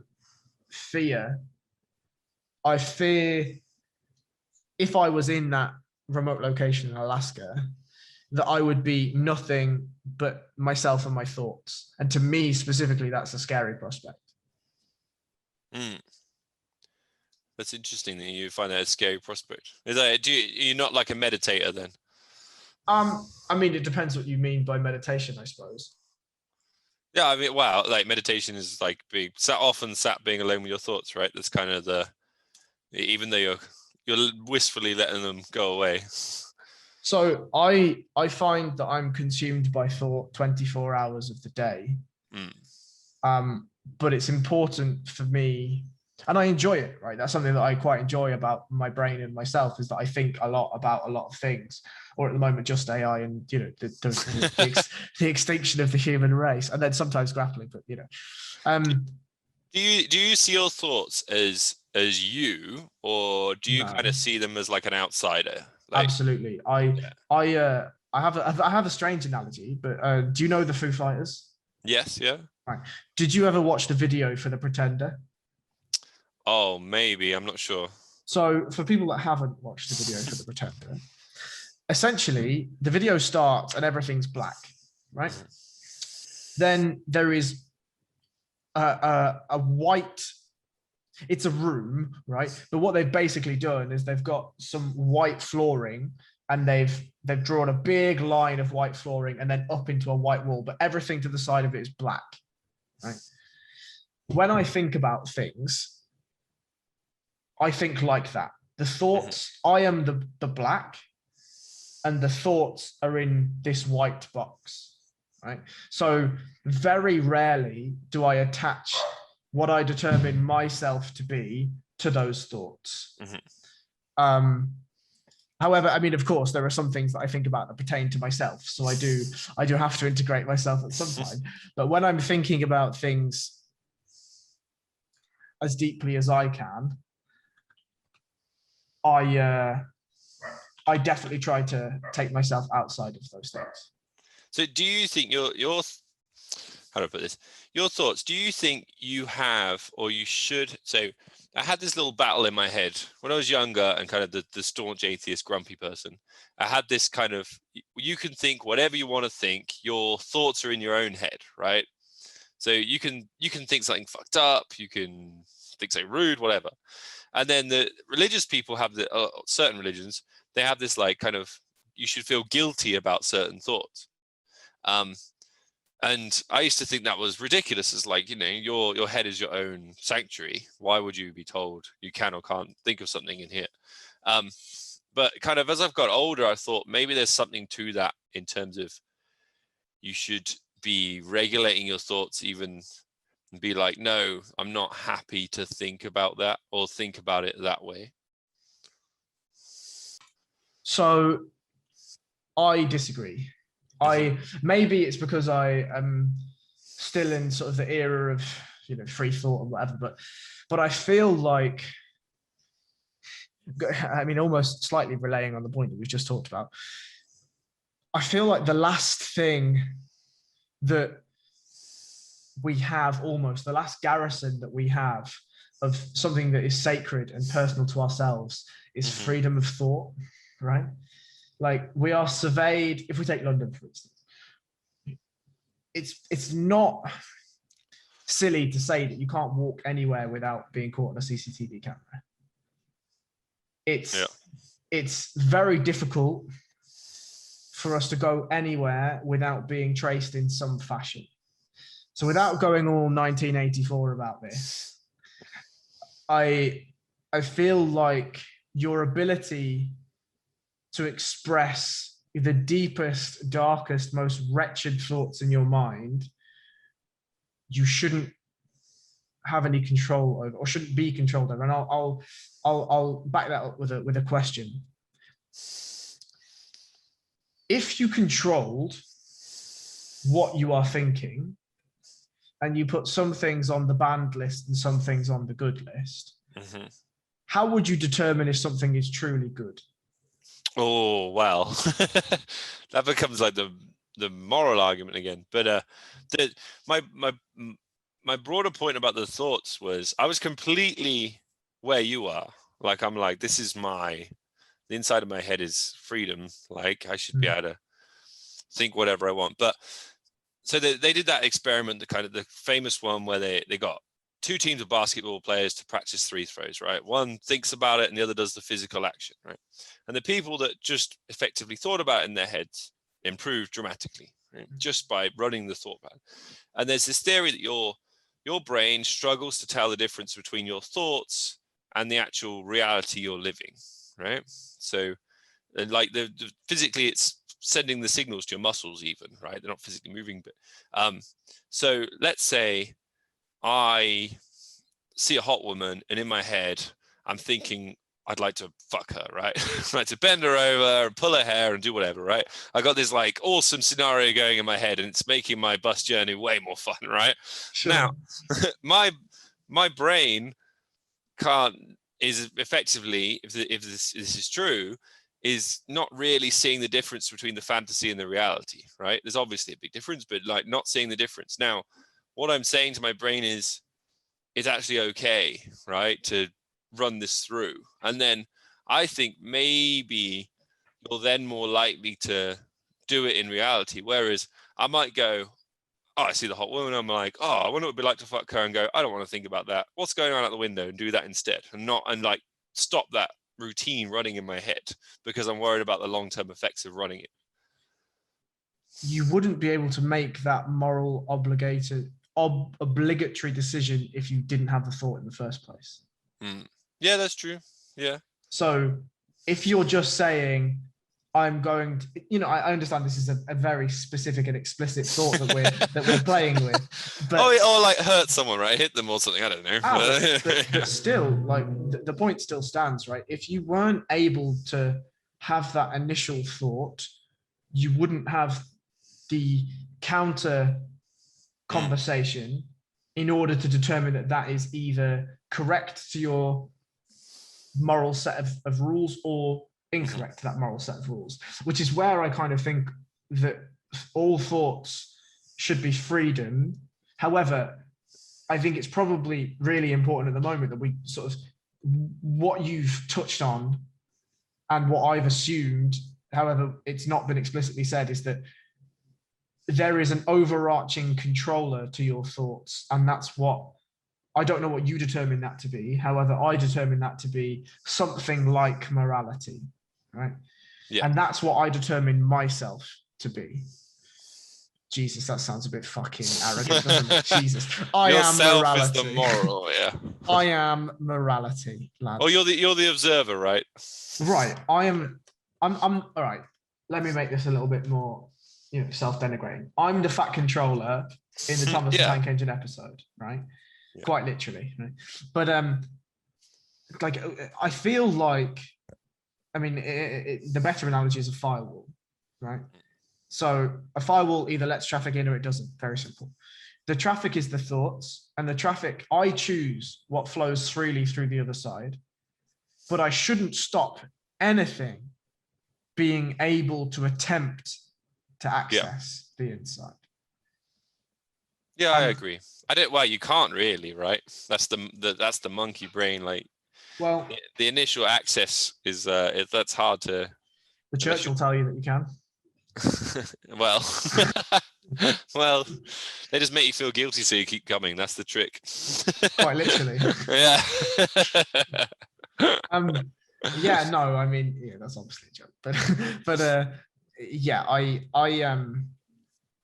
this obviously gets very complex when we start adding in manipulation and agenda and everything else. But I think from singular person to singular person, there absolutely should not be any restriction placed on free thought. Again, I don't want to keep relating this to grappling or whatever, but some of the greatest leaps in my own jiu-jitsu, greatest being like this. Right? We're all been there, man. Right. Come, you say we're all. I'm fucking right there. Right. Leave it. You know, like they come when I'm in bed, you know, and my day is done of thinking about, you know, extinct AI stuff. And as I'm falling asleep, this happens so often. I'll be reviewing the roles in my head, or reviewing the instructional I've watched, or just having a think about a position that I'm really getting shit at, right? And then something twigs and I'm like, I need to try that. Mm-hmm. If I wasn't allowing myself to think about jiu-jitsu and instead I was focusing on thinking about going to sleep, I may lose vast amounts of valuable information. Now, don't get me wrong, 95% of the positions I think about in my head don't even tangibly exist. They're not even physically possible, right? However, 5% actually attribute something to my game. And that could be the same of all things. What I try and do, I guess it's a similar process, but I'll think about the, you know, what did I do wrong? Why did I get tapped? That kind of stuff. And how can I be better at this thing? And I think about it briefly, and then I'll let it go. And then I feel my subconscious is, you know, working away in the background. And quite often it'll be the next morning or the next day, I have this epiphany moment and go, yeah, I know what I did wrong. Right. And I do a lot of kind of building things with my hands. And the same thing, sometimes I come up with a problem. And it's the kind of classic, I'll stand there and stare at it for hours and make no progress, and then go away and then have this epiphany hours later where, you know, my brain is clearly working away at it in the background. But your one sounds torturous. I don't want to lay in bed and think about jiu-jitsu because I wouldn't sleep. I'd be like, that fucker, he got out my footlock. But I'm never like, I think the difference is that I don't attribute emotion to the thoughts. I go back to the analogy that I make. Like, I put the thoughts in a box and I detach myself and I merely just think about the thing. Right. Very rarely do I leave my emotion in the gym, right? Or maybe on the phone call to my missus after. She's like, how was training? I'm like, I'm fucking useless at this. I'm never fucking going back. Fuck this sport. Many times I've been there. This is bullshit. I'm never fucking going. And I get back and she's like, you're right. I'm like, yeah, sound, how are you? Everything's good? Yeah, everything's good. You know, and it's, but I do my best to leave those things at the door of the gym. However, what I take back is the raw data, right? The factual data. And I think this is why I attribute to computers quite well, is that I'm quite proficient at chunking data, right? And just processing data. And your point about, I have this problem all the time. I can't fix a problem at work. I can't do it. I've been trying all day. I go to bed, wake up in the morning, I try one thing and I'm like, oh, for fuck's sake, like, of course it was that. Yep. So, yeah, but I think that, I feel like this is almost a skill in itself. And you've talked about meditation and whatever. And whilst I don't necessarily call myself a meditator, I have tried. I feel like, to me, my process of meditation is purely thinking without emotion. And I feel like there's great value to that. Yeah, I like that. I mean, it's so hard to do though. And I think the whole, like, I meditate fairly often, and it's just for the skill of letting thoughts go. Because you talk about you're the gatekeeper, the firewall. Mm-hmm. Like, I think sometimes I'm not the best firewall. So the meditating is basically, the meditating is doing that. It's making me a better firewall. It is an upgrade. It's making me more efficient at that. So then I can let the thought go if I want. I can also get better at letting the emotion go as well. They can often go together. But I think sometimes the emotion is good. So I remember reading about Marcelo Garcia. One of the theories was why he's so good was because he feels so deeply. So like, he's like really happy when he wins, and he's really pissed off or upset when he loses. And that can make you, because then you obsess and you get better about your mistakes, and you're very aware of the things that are working. And that can be a great, way of improving a vessel for success in jiu-jitsu. So, but I think that there are roles to play in society. And only one person can be Marcelo Garcia, and it's Marcelo Garcia. I feel like, sorry, go on. So I was going to say, when you roll, are you Are you kind of in a neutral? Yes. Yeah. So one of the reasons why I enjoy grappling so much is because it's the only time that my brain stops thinking. Yeah. It's so weird that I find rolling more peaceful than sitting under a waterfall meditating.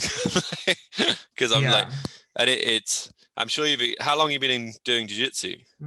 Like 3.5, 4 years. I'm sure you're experiencing this now where if you don't get it as much as you used to, it's a little bit of a slippery mistress, and the better you get, you can basically run on autopilot. Or I'm at the point where if I roll with a white or blue belt, an average white or blue belt, I'm not talking certain people, but I can basically think about what I'm going to have for dinner later and still win. And that didn't used to be the case, obviously. So it used to be that every round I was in that Zen state and enjoyed it. And it's one of the shit things about getting good at jiu-jitsu is you lose it. Yeah, I mean, I'll let you know when I'm good at jiu-jitsu whether I lose it. I don't think I'm good. I think I'm getting better. For sure, and I'd hope that everyone thinks that they're getting better. But I feel like, I mean, there's two things. The first thing, and again, I don't want to derail this as a grappling thing, but I took something from something that Keenan said quite recently within the last 6 months, and I've only obviously just now been able to put it into practice, but I sort of took it to life specifically, but it's focused on one thing, right? So let's say I go to training and I say I'm going to attempt to go shin on shin to single leg X, right? Yep. All I care about is that. If I manage to get the single leg X from shin on shin 5 times in a row and then get my back taken and choked furiously 5 times, that's fine because I achieved what I wanted to achieve, right? Yep. I used to go into every role and try and win. Now I go into every role attempting to achieve what I set myself to achieve, right? So, for instance, at the minute, if somebody I believe is worse than me, I'm going to try something offensive. If I'm rolling with somebody better than me, specifically my coach Tommy, I almost not allow him, because he's going to do it whether I allow him or not, but I want him to take my back so I can attempt to escape. Right? Putting yourself in really uncomfortable positions against people that are way better than you, where the risk is far higher than rolling with somebody that's less proficient, and then against somebody that's less proficient, attempting to sharpen something that you're weak at. So having very specific goals and attempting to attain those goals, but that pertains to life in general, and I feel like specifically with my thoughts and with this podcast and whatever else, I try to have relatively loose, but at the same time not too loose, things that I want to achieve, and then I go and achieve those things, or attempt to go and achieve those things. So, I realize I've vastly derailed your point. I apologize. I mean, I do the same thing. I'm like, I think the metaphor carries through with focusing on one thing in jiu-jitsu, and so I like my life philosophy is to just win the day, which sometimes doesn't always work, but so like every day I'm trying to spend half an hour learning a language. I'm trying to, if I can't get on the mats to train jiu-jitsu, I'm trying to watch instructional or matches or study some footage. And then I'm trying to do some kind of sort of exercise, usually weightlifting or something. And then on top of that, I'm trying to be a good husband every day. Like, well, how can I do that today? I'm like, okay, I've only got 10 minutes free time, but I'm going to spend it having a coffee with my wife. And then I have 4 children. So I'm like, how can I be a good dad today? Sometimes I'm working all day, and being a good dad was just tidying the house and doing the laundry when they're out, Yeah. And I think jiu-jitsu taught me that, because it's this 20-year journey or lifelong journey. It's so long that if you focus on the end or the goal, you never really get there. So just focus on the day by day, and then eventually the end will come. I mean, I don't think the end will ever come unless you're talking about death. Yeah. Right, exactly. And I mean, actually, it's funny you mentioned that. I had a really the horrible like I wanted to stay up for the UFC the other day, last night, but I didn't, obviously. But in the day, I went to go and take a nap, right? And I just had this really, really overwhelming feeling of like fear and sadness as I was drifting into sleep. Like my own death became so apparent to me, and I was just so upset by it. And the what came into my mind at the time was, I mean, I've just wasted so much time, but what I'm thinking about now, as you've just mentioned, what you've mentioned is you know who Dan Bilzerian is, right? Yeah. Yeah, right. So if anyone goes and looks at his Instagram, if that's who Dan Bilzerian is. However, in an interview, somebody asked him, like, everyone wants to have your life, right? Like, how does that feel? And he said that he would happily trade it all in to be Dan Bilzerian 15 years ago when he was working to become Dan Bilzerian that he is right now. And I feel like that alludes really nicely and links really nicely to what you were saying, that actually the success is a fallacy. Yep. What gives you purpose and enjoyment and satisfaction is the work. Yeah, it's all about the pursuit of it. And I've got like two of the lowest points of my life. So when I was very young, I fell in love with martial arts, but my first one was karate. And hardcore. and so I was like, martial arts is what I'm doing with my life. I dropped out of college and I got my black belt in karate in a very short amount of time. And I was really depressed after, because there's a time in my life where I had nothing else. I had literally nothing else. And that was my reason for getting out of bed and eating breakfast. And I got it, and I was really bummed out afterwards. And I had a, not quite as bad, but a similar experience after getting my Brazilian Jiu-Jitsu black belt. I was like, this has been such a driving force in my life, and now that's gone. Mm-hmm. And it's a shit thing to wear a black belt as well. Like, no one talks about it, but like, it's just massive pressure, like, and expectation, and like, obviously a lot of it you just put on yourself, but like, it goes from, I tap out someone 5 times in a round, they're like, oh, that guy smashed me. Now they're like, yeah, but I got that one sweep. And they're like, I sweat to black belt today. And you're like, fuck it, I can't win. Yeah. I mean, I could only imagine one day, maybe. You'll be there. You'll be there, miserable as well. Yeah, I mean, I wouldn't say I'm too far away from that right now, but yeah, I mean, I think you're right. I think, though, the way to counteract that is to just, and I feel like, again, this will be the last point on grappling, I promise, is that in a way that's where grappling without the gi alleviates that problem slightly, because nobody wears a belt, right? Yeah. So you could be rolling with a guy that's been training for 15 years and you wouldn't know him from Adam. Or you could roll with a guy that's a day one white belt, and again, you wouldn't have any idea bearing on the clothes that they wear, right? Unless you're in 10th Planet and you wear a rank fresh card. That's, I mean, that's their curriculum, that's fine. But I feel like the perception thing is really interesting, isn't it? Because there'll be guys that train with you. Let's say you're wearing the pajamas and you put your black belt on, and people will give up on the roll before they've even touched hands with you. All the freaking time. It's so annoying. I watched someone go like a spider monkey against someone else, and I'm like, this is going to be a full-on round. I'm ready. And they basically let you beat them up. Or the other way, where they're like, I'm going to do everything I can to catch a black belt. And you're like, look, I've got a bad shoulder. I'm a bit tired. Like we don't have to fight to the death.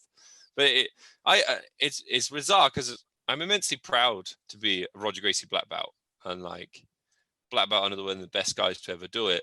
But I'm also with you. I think belts are stupid, because the concept that when I'm 50, I should be able to beat up a 25-year-old purple belt just because I got some black cloth around my waist. Makes no sense.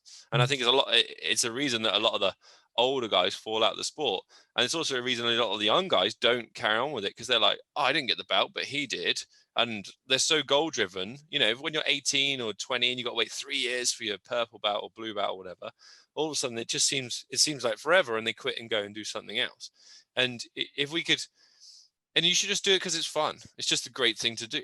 Most people, like a lot of people play football on a Sunday. They don't do it to get a black jersey at the end of it or t-shirt. Like, it's just fun to play football. Like, I wish jiu-jitsu was a little bit more like that. And it wasn't so much about winning or losing no one seems to think, everyone thinks you've got a black belt on, you should win. It's like, but you get old, right? And you use another sport that's really hard on your body as well for the same amount of time. So, sorry, carry on. Finish. No, you carry on, sorry. So all I was going to say is, I feel like, so I have a story like that, right? So I fell in love with heel hooks at early white belt. Like, I'm only a blue belt, right? But I fell in love with heel hooks at early white belt. There's one guy at every gym. Yeah, well, that was me. I love heel hooks as well. I'm not going to shit on you. And there was a black belt, and I won't name him, but he was an older dude, right? He was a nurse, or is a nurse. Like, he's not dead or anything. Like, he is a nurse, and he trained exclusively in Brazil and then came over here and whatever. I had no idea what a heel hook was. No idea. I put him in a heel hook, he tapped, right? Now, for that immediate second, I was like, holy fuck. King of the world. Holy fuck, I just tapped a black belt. Now, what happened afterwards is he literally dug me a grave and put me in it for the next 4 minutes, right? But what came out of that is I realized that I'm no better of a grappler or no worse of a grappler just because I use something that somebody else hadn't seen yet, right? Yeah. And I feel like it's actually, the onus is on you, or the onus is on the coaches, the onus is on the gym owners to change the understanding or change the perception of what the sort of attrition of value is, right? Yeah. So if you change it so that belts, if the sign above the door when you walk into the room is belts don't mean shit, right? And instead, every day you congratulate people on what they learned, or every grading you are, what do they learn, or what do you do this? This is why I don't think gradings should exist either. But they're like, if the pursuit is of knowledge and of enjoyment, not that there's obviously some days in jiu-jitsu that are vastly unenjoyable, that would help to change that rhetoric. But the difficulty is that belts equal money for gyms. Yeah, and it is a nice moment as a coach. Yes. You give someone a belt that they've earned, and they're so happy and they're so thankful to you. And like, it's wonderful.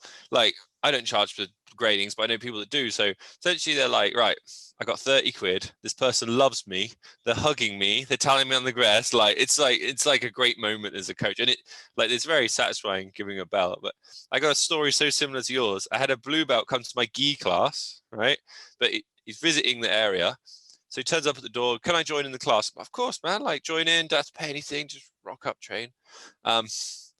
And he seemed fine. We're drilling, doing whatever. And then we go to roll. And he comes up and asks me to roll, right? And you're not really supposed to, but I've never cared about that, right? And he's visiting, and he's probably just, oh, cool, man, I'll roll with you. So we start rolling, and I'm a bit of a leg lock obsessive as well, right? So I'm not afraid to play the game. I'm quite happy. There's an ADCC UK highlight video of me heel hooking everyone on the YouTube somewhere. So I'm kind of going easy with him, being nice, making it fun, and he slides in on a heel hook, and he's trying to crank it, right? So I get out of it, move away, and I come back in and go, mate, I don't know where you train normally. You just need to know we don't heel hook in the gi class. Like, most guys here, because there's a white and blue belt class, I was like, most of them won't understand that submission, so don't do it with anyone else. Is that all right? And he was like, yeah, I know you're not allowed to do it, but I thought I might be able to catch you. And I was like, oh, you need to die. And I did every footlock I knew on this guy, one after the other, just every variation of everything. I didn't hurt him, but I was like, fucking dick. Like to be like, oh yeah, I know. Like, not cool, man. Not cool at all. Yeah. But, and I think those situations are really important too, because whether we like to admit it or not, there is such a thing as a dominance hierarchy. Yeah. And those examples are really important as to why that needs to exist, right? Because let's say we lived in a universe where belts didn't exist, right? And that person came into your gym and did the same thing on a day 5 white belt. Yeah. And now you've got an MCL tear, an ACL tear, and a knee blowout. And you're there like, what the fuck, dude? Yeah. Right. Yeah, some kind of recognition of skill or ability. It's true. But I mean, yeah, I guess even your football clubs, they have leagues and ranks, and there's a way of telling who's better and who's worse. But I think that to me is the coach's responsibility too, right? Like if you've got a class full of day 1 white belts, you have to adjudicate the safety procedures, right? In the same vein, if you've got a class full of black belts, you just sit back and drink your tea and just, text your mates. You know what I mean? Like, who gives a fuck? Just let them crack on. So yeah, I mean, I think that my overarching point is in agreement with you. I'll say one good thing about the black belt is I don't like, so in a group situation, let's say I go to the pub with my mates or whatever. I'm not, although I'll have a laugh and I'll certainly be involved. There's always this kind of subconscious battle for that alpha going on, right? And I've got I don't want to play that game. I don't need to be the alpha. I don't know if it's because I can fight and that kind of stuff. I don't need to feel that, or I kind of think I've always been that way. I'd rather be. Maybe I'm just a beta male, right? I'll accept it's fine, right? Beta male cage fighter. I'll take it. But in my class, because I put that belt on, I get treated with the respect and the alpha male status that I probably need as the instructor, but I don't have to do any of the horse shit that goes with it, right? I don't have to, talk to people a certain way or do this posturing or any of that crap. I can just be me and still be the alpha in the room. Yeah, and then if somebody steps out of line, they get murdered. Yeah, well, you're also, and then you can assert your physical dominance very, very easily. So I don't have to, be verbally dominant or any other types of dominance. And this is what I have a story about this, which is absolutely fantastic. So my coach so I'm like 5'7", 5'8", right? Something like that. My coach is a little bit smaller than that, and is also a lot lighter than I am. Right? Competes at 55 and whatever. 55 kilos rooster weight. Maybe he does feather this time, but whatever. Anyway, he's lighter, right? And the amount of big dudes that come in, right, and see him coaching and try it is fucking brilliant. And just watching dudes get murdered over and over and over again and questioning everything about life. It's so frustrating. I miss out on this because I'm big and I'm not particularly strong, right? I'm a 6'5". I lift weights, but it doesn't make any difference. I'm pretty slim, but yeah, I miss out on this. And I've got a friend who owns Inspired Jiu-Jitsu, who's just tiny bloke, and he does the same thing. And people are so sold on jiu-jitsu straight away. Yes. I've got some students that can do that, definitely. But I can't do it myself because I roll and then people go, oh, wow, you're so strong. And I'm like, look at the size of you. Your arms are bigger than my legs. Kilos. I'm like, what do you bench? No, 200. I'm like, I bench 60, right? I'm not out muscling you. It might feel like I'm out muscling you, but I'm not out muscling you, honestly. And that's to your point about, selling grappling and stuff, is it's like when Tommy is knee cutting with head and arm control, he might as well be a 350 kilo man. It's absolutely disgusting. But yeah, anyway. Is Tommy under Zay Radiola? Is that yes. Tommy? I rolled with Tommy a long time ago at a leg lock seminar. Guy's a fucking monster. An absolute monster. So I'm 100 kilos, 6'5", and I think I had an even round. And Tommy's 62 kilos in the wet, in the pouring rain. Yeah, that's so annoying. Tell me about it. But yeah, I wanted to pivot quite massively. I wanted to talk to you about commentary, and we'll talk about the TV show and everything else. But I wanted to talk to you specifically about language and the use of language and how you meander that challenge in your job, one of your jobs. Yeah, I mean, it's difficult because one of my jobs. It's constantly being aware of the audience, and the shows I'm working for are, although a couple of them are really growing, they are UK level MMA, right? So most of the crowd don't understand, without being insulting. That's not insulting. They don't understand, right? And then most of the audience that then watches it either on pay-per-view or YouTube afterwards don't really understand. So my job is very different to, you're talking about like how you deal with a class of black belts versus a class of white belts. It's a similar thing. Essentially, Joe Rogan is dealing with a black belt audience, right? No. Well, a four-stripe white belt audience, right? It's something like that. There's like sure. a slightly educated audience, right? Maybe black belt is the wrong word. Yeah. But whereas I'm dealing with an audience that is not as educated, and quite often on some of the cards, like certainly all the undercard, a lot of those fights might only really be watched by the guys, family, friends, mates. It might be 300-400 people watch that on YouTube ever, right? Yeah. And it might be the only time he fights as well on the undercard. So I feel like there's huge pressure because this is such a big moment in their lives. Like in the terms of the show and the MMA scene, it's nothing, right? But for those two individuals with the 7 people in the crowd, it's like, this is like a pivotal life moment. So like, I want to do the best for them. I want the people watching it to understand what they're doing and why. And then also kind of get some appreciation for, you know, how much effort they're putting in and heart and everything else.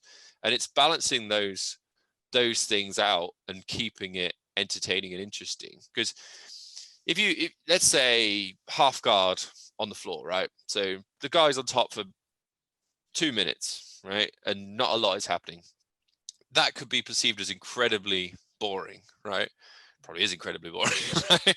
But if I'm commentating and I go, right, the guy on the bottom, you know, Bob, he needs to get onto his right side and dig his left hand for the underhook, and he keeps fighting for it, and he's doing everything he can to get to that side. But look, Dave on top, he's keeping him flat, and he's using his own underhook, and it's all a battle of Dave's right arm versus Bob's left arm, and who can get up to the elbow. And like, all of a sudden, not only am I making something boring exciting because you can understand the battle going on, but the person watching at home can maybe get into it a little bit because they can see the battle within the battle and understand it, as opposed to it's one sweaty guy sat on another sweaty guy.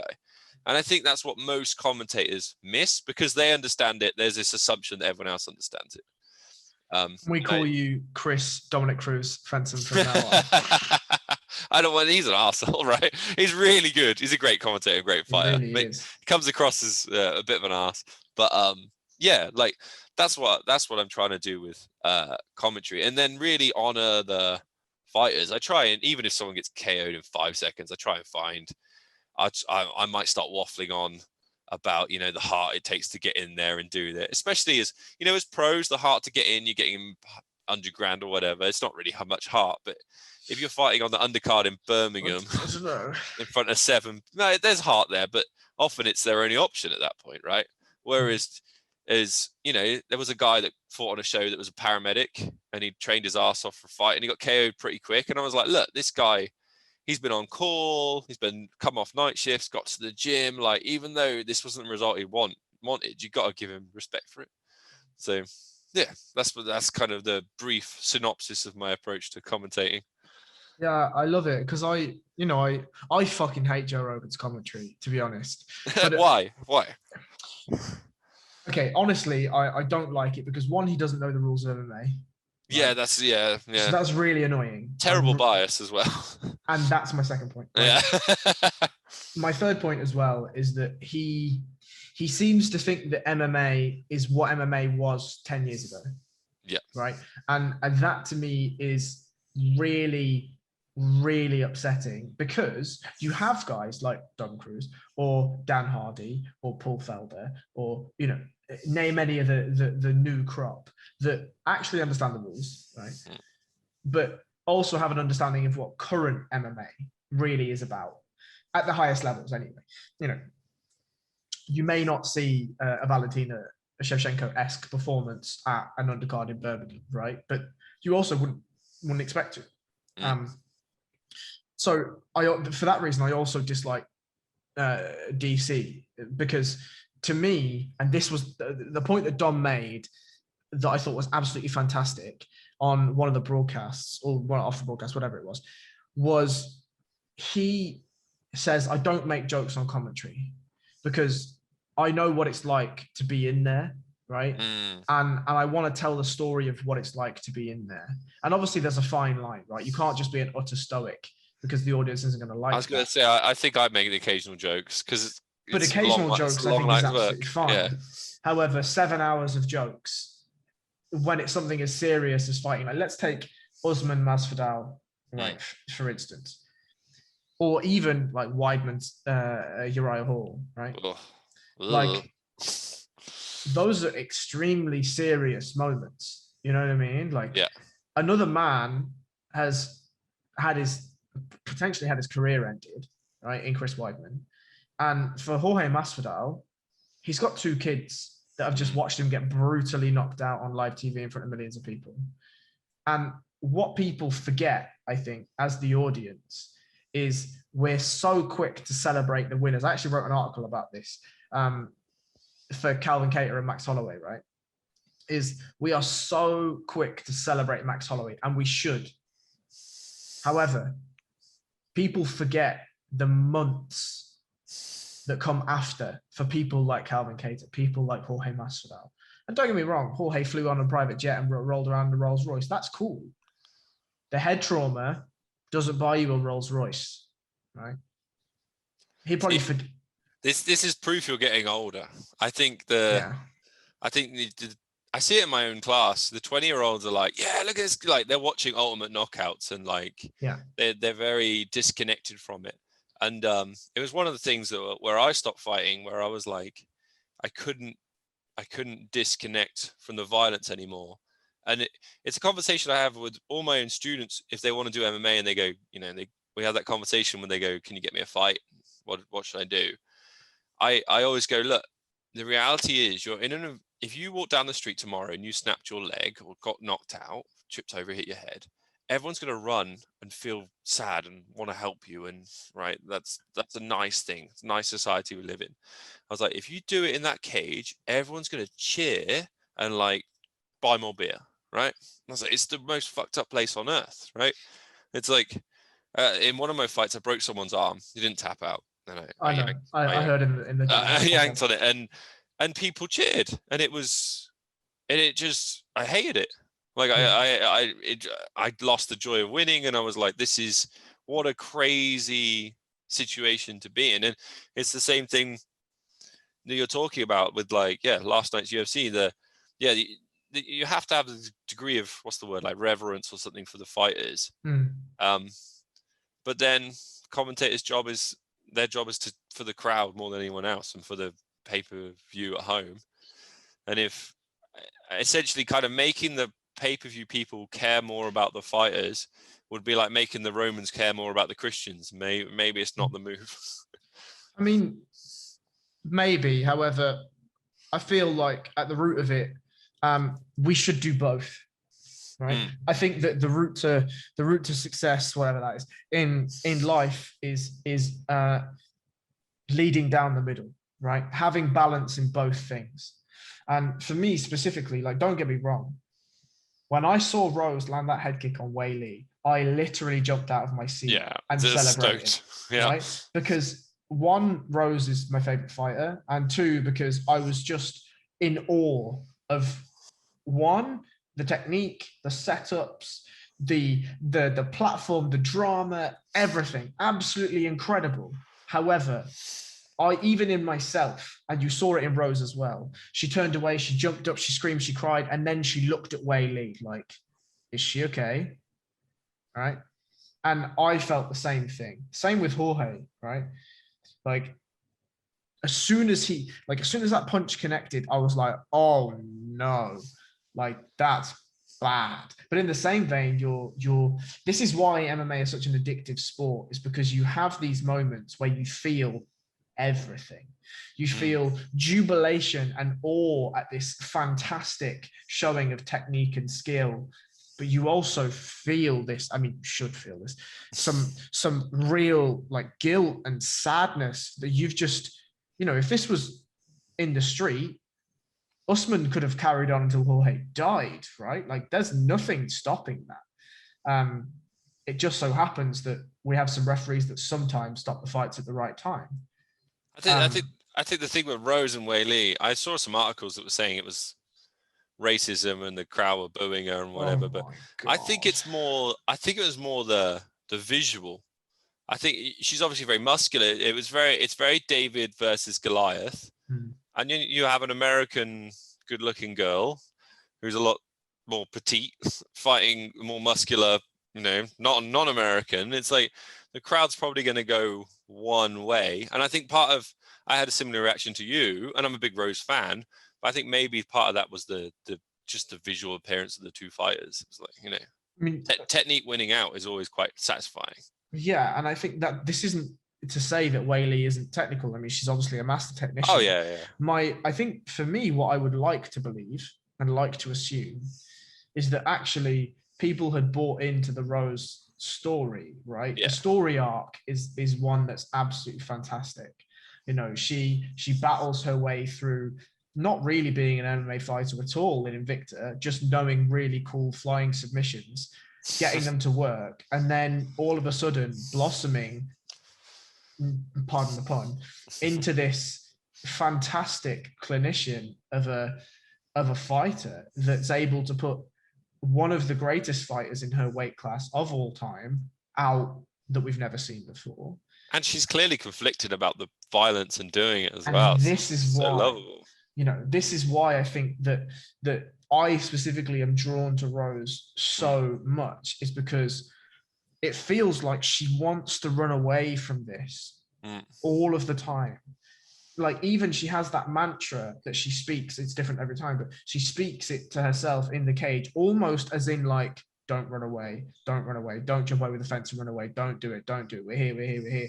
And it feels like every time, like I feel like Rose is a really important, like philosophical metaphor in a lot of ways, because what she's doing, and she's spoken about this at length, so you know I don't mind saying it publicly either, but she's essentially not fighting Wei Li in there, she's fighting her demons, right? To head kick your demon inside a minute 30 with a beautiful left high kick is just, it's different gravy. It's just different gravy. And like I said, I do feel extremely guilty for Wei Li. And it also probably comes around because I've taken head trauma on myself, right, in various fights that I've had. And obviously you've taken head trauma too in fights that you've had. Oh yeah. I think you understand the gravitas a little bit more. Now, I'm never, ever going to understand the gravitas of taking a left high kick from somebody as elite as Rose, right? Yep. I'm just not, thankfully. Jesus, thankfully. But what I do understand is that on a minuscule magnitude level. And I feel the reason why I asked you about your commentary is because I've listened to a bit of your commentary, and I was impressed by how you're able to portray what's happening, because a lot of MMA happens really quickly, like really quickly. And there's a lot of detail to fit into a very short amount of time. And I was impressed by how concise you are to portray what's happening. And I think what I wanted to try and tease out, or the thing that I was looking for, was like, how do you portray that yin and yang experience? Do you do it because you felt it? Or do you do it because you see it? Oh, I mean, probably both. It's yeah,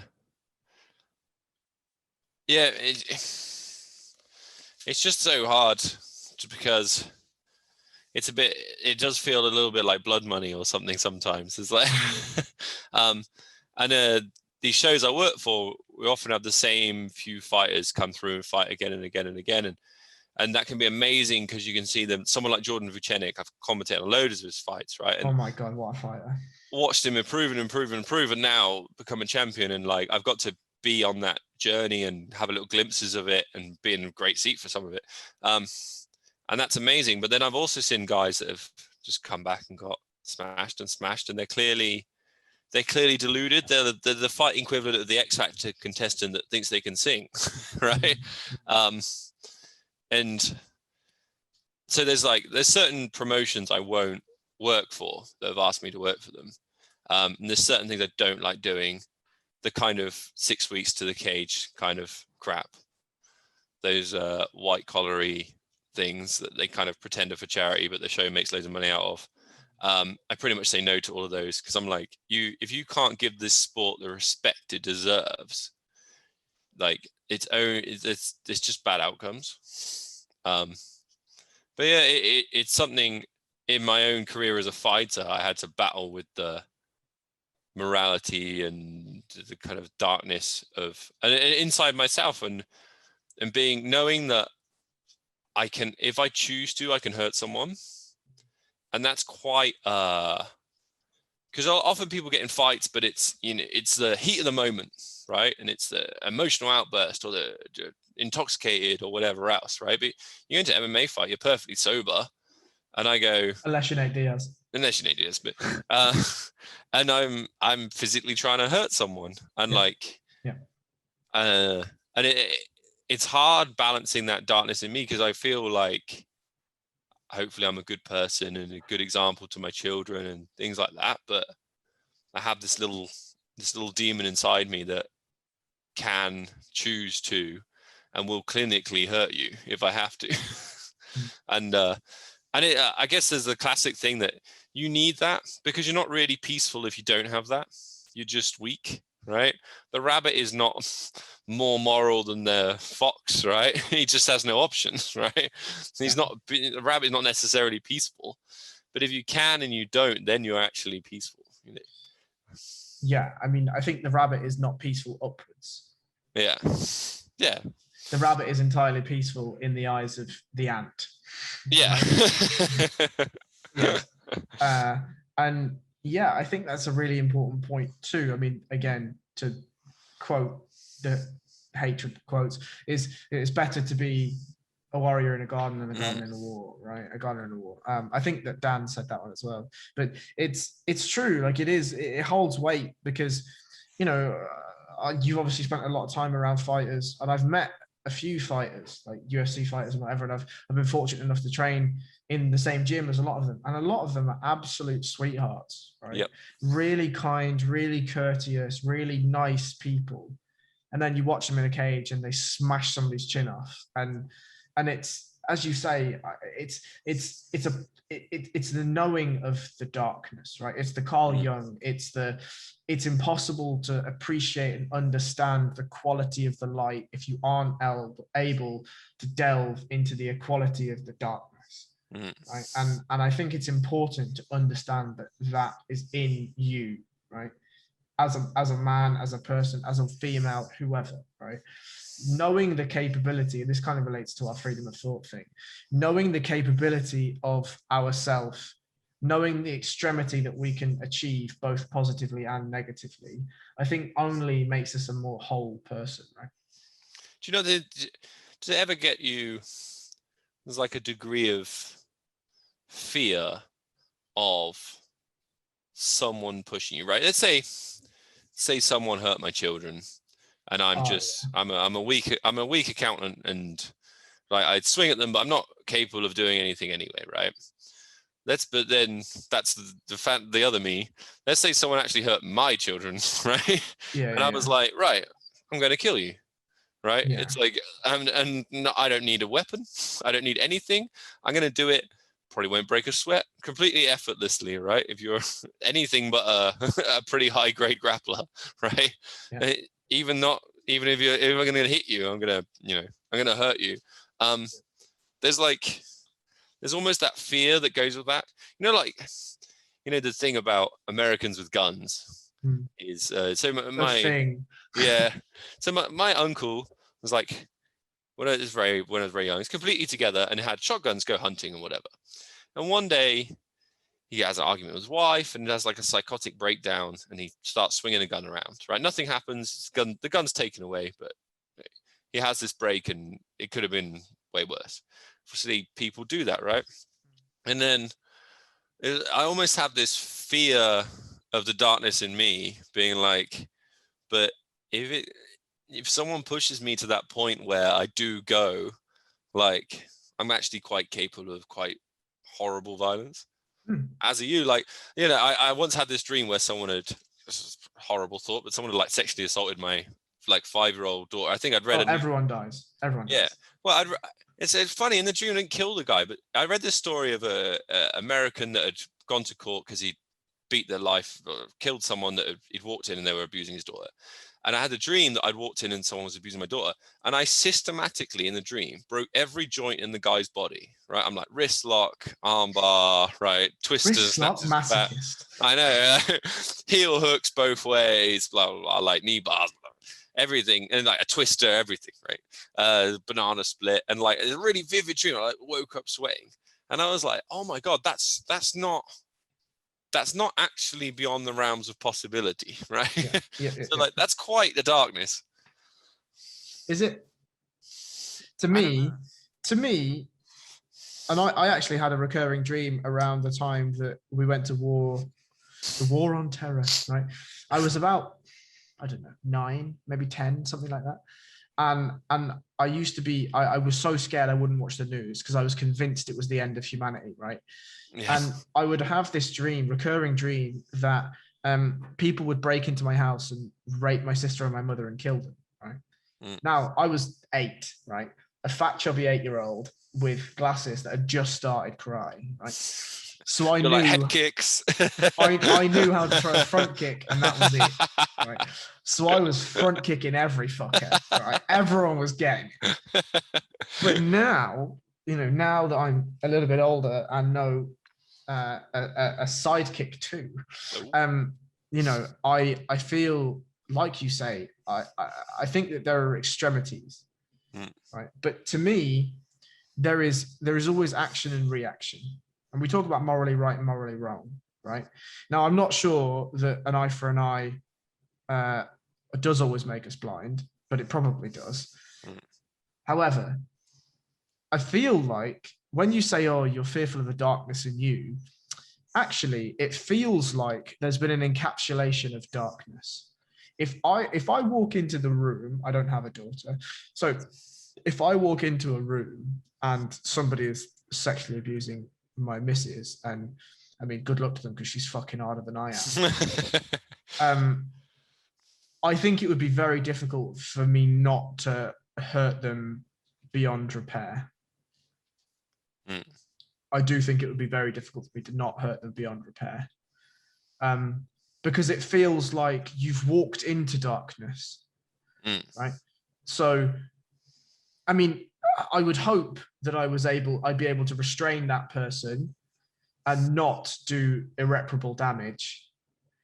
But I also know things that, in fights that I've been in the past, both in a ring and out of a ring, that sometimes you're not in as much control as you think you are, like if we talk about an MMA fighter, right? Let's talk about Luke Rockhold, Chris Weidman. Right? Luke Rockhold had to know that Chris Weidman didn't want it anymore, right? He had to know. Yeah, he carried on going, right? Why? Because that's what he trains for.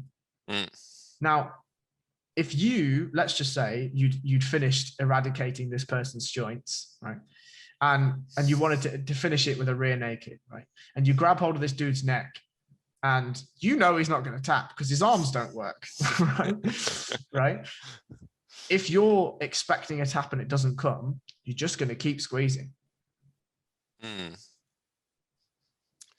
Maybe. Maybe. I mean, it's like that's in your stopping. MMA fight. Yeah. He didn't tap. You broke his arm.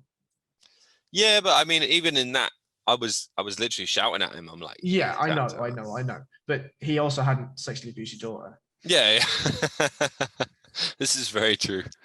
Like, I feel like I also fear, because to me, what we're talking about is the loss of control, right?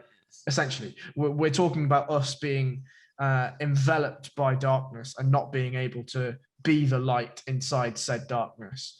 However, it's worse for us though, because we're more no, capable. I don't think it's worse, because worse is an emotion, and actually all it is a choice.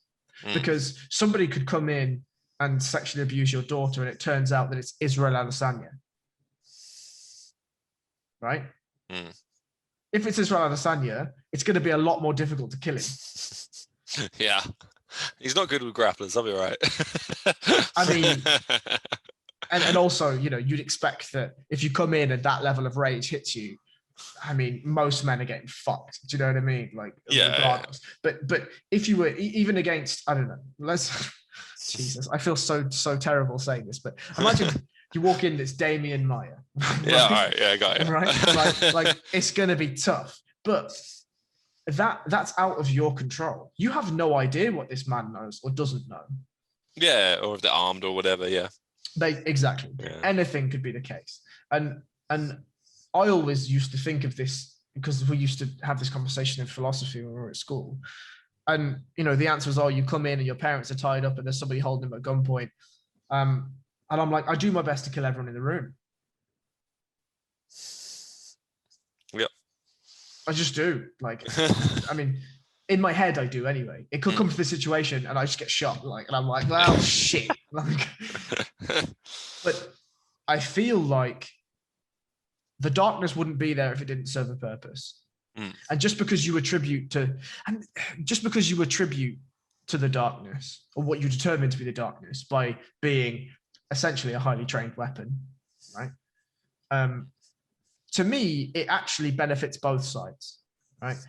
There are obviously negatives, as in if you lose control, you could hurt a lot of people, but there are also the positives that you can teach people how to protect themselves. You can impart your knowledge and all of the benefits that come out of these things. It's merely just a perception of the situation. And to me, if somebody wants to come into my house and bring that level of malevolence, I'm just going to match you, right? Yeah, you got to embrace the darkness, right? It's like all the kind of classic stories, like the good guy has to embrace some of the darkness to be able to win out. Well, I mean, you know, I don't want to get too like woo about this, but the whole point of the yin and yang is that there has to be an element of both, right? Because otherwise the other just doesn't exist. It just doesn't. But do I fear it? Yeah, of course. I mean, shit. If I lost control for a day, an hour, and, you know, by no means am I anywhere near a high level fighter whatsoever, but a lot of people could get hurt, right? Like, yeah, you know, and you know, as a 6'5", I mean, how much do you weigh? Like 85 kilos, 90 kilos, right? 100. Right. Yeah, like, as a 6'5", 100 kilo man, like everyone in the room dies. Right? Yeah. Like, that's the joke I make to my wife. I'm like, you know, someone's teasing me or whatever, and I'm like, you realize it's a joke. I'm very self-assured, but I'm like, you realize if I lose my cool, everyone's dead. Like, yeah. But I feel like in a way that should also be quite empowering, in that you hold that power within you, without making you feel like a superhero. Like, you know, you have the ability to impart vast amounts of physical pain, but you don't. Yeah. Because it's a choice, therefore it's actual mercy. It's not right. You know.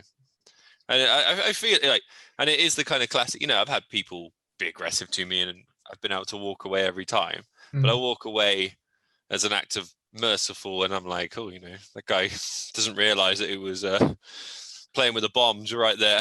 Yeah. And you walk away feeling kind of good for walking away, or frustrated that you can't choke him maybe. But to me, I do my absolute best to not to get into any altercations at all. However, what I'm actually fearful of altercations, because the way I view it is, I know what I know, right? As a blue belt in jiu-jitsu and having done striking for many years, I'm like, what the fuck does that dude know? It's coming in so confident. Right. I'm like, this doesn't make any sense. Like, either he's super confident because he's going to beat the shit out of me, or he's super confident because he has no idea what he's doing. Yeah. And Which is much more likely. Much more likely, but I'm not a gambler.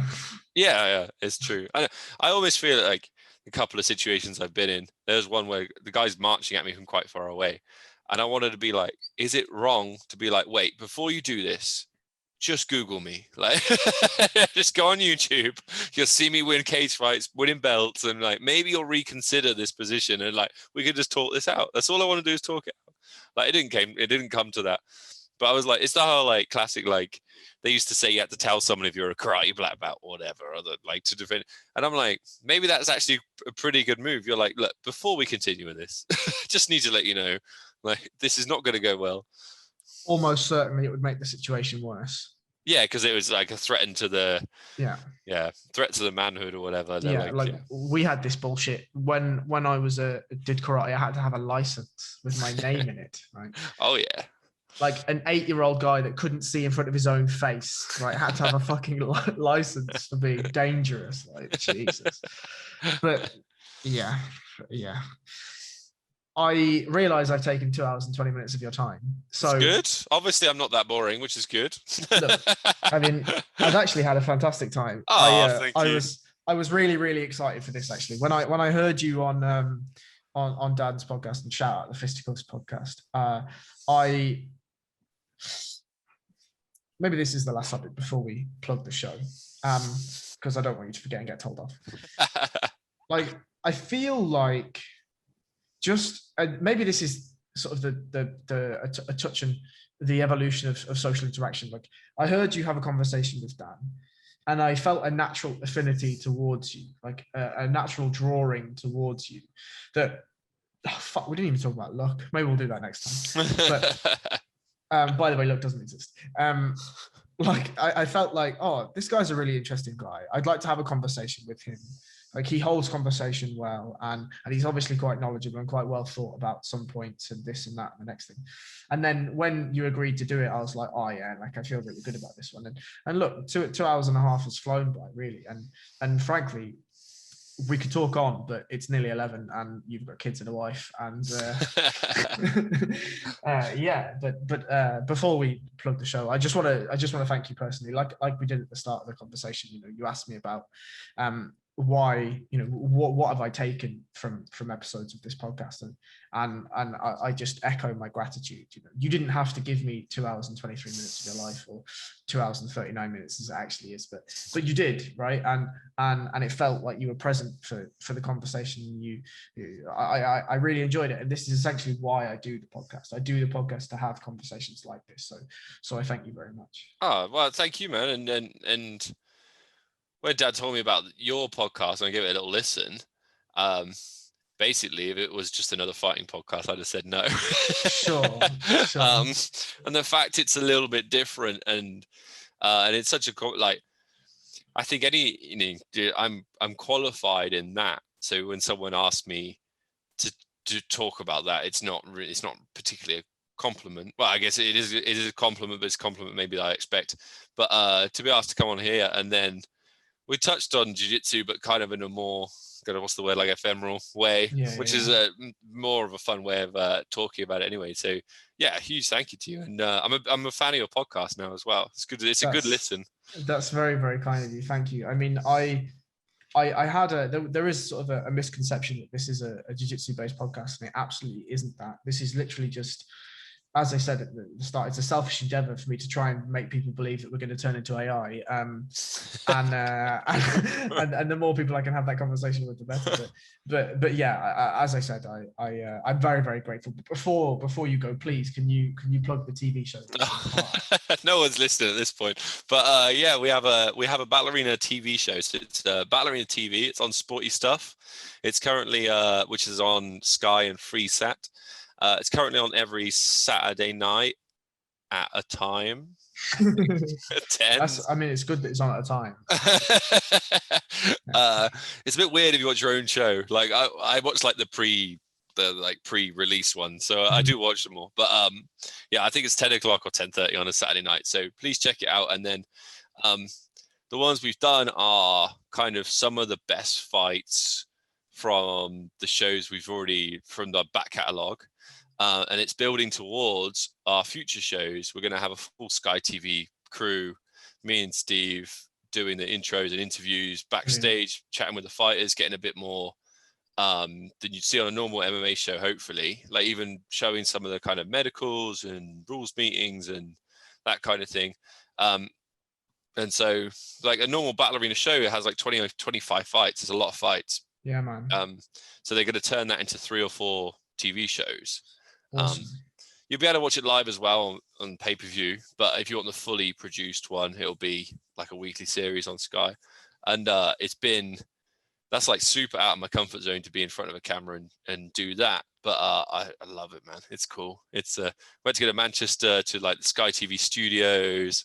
Cool. Had like a whole, I've never done it before. And it was they go, right, it's like, we're going episode 1, intro to the show, you and Steve, you've got a 4-minute timer in front of you, no ums, no ahs, this is what you have to say on the way in, this is what you have to say on the way out, and you've got to be entertaining. Go. Like, that's hard, man. Yeah, man. And then they got lights on cameras, you got to look at the right camera and keep referring to the third person in the room. And it was like super stressful and tiring, like mentally fatiguing, but it was really fun to do. And it's a bit of a shame because I can't commentate as well, so I've got to give up my commentary job for them to be able to do the TV presenting, which the TV presenting is great, but it doesn't feel quite so knowledgeable as the commentary. Sure. But I still commentate for other shows, so I still get to do that. But yeah, so check out the TV show and let me know if you like it or you don't like it. Either way. Absolutely, I certainly will do, my friend. So yeah, as always, thank you very much for your time. It's been an absolute pleasure. Thank you, buddy. It's a pleasure.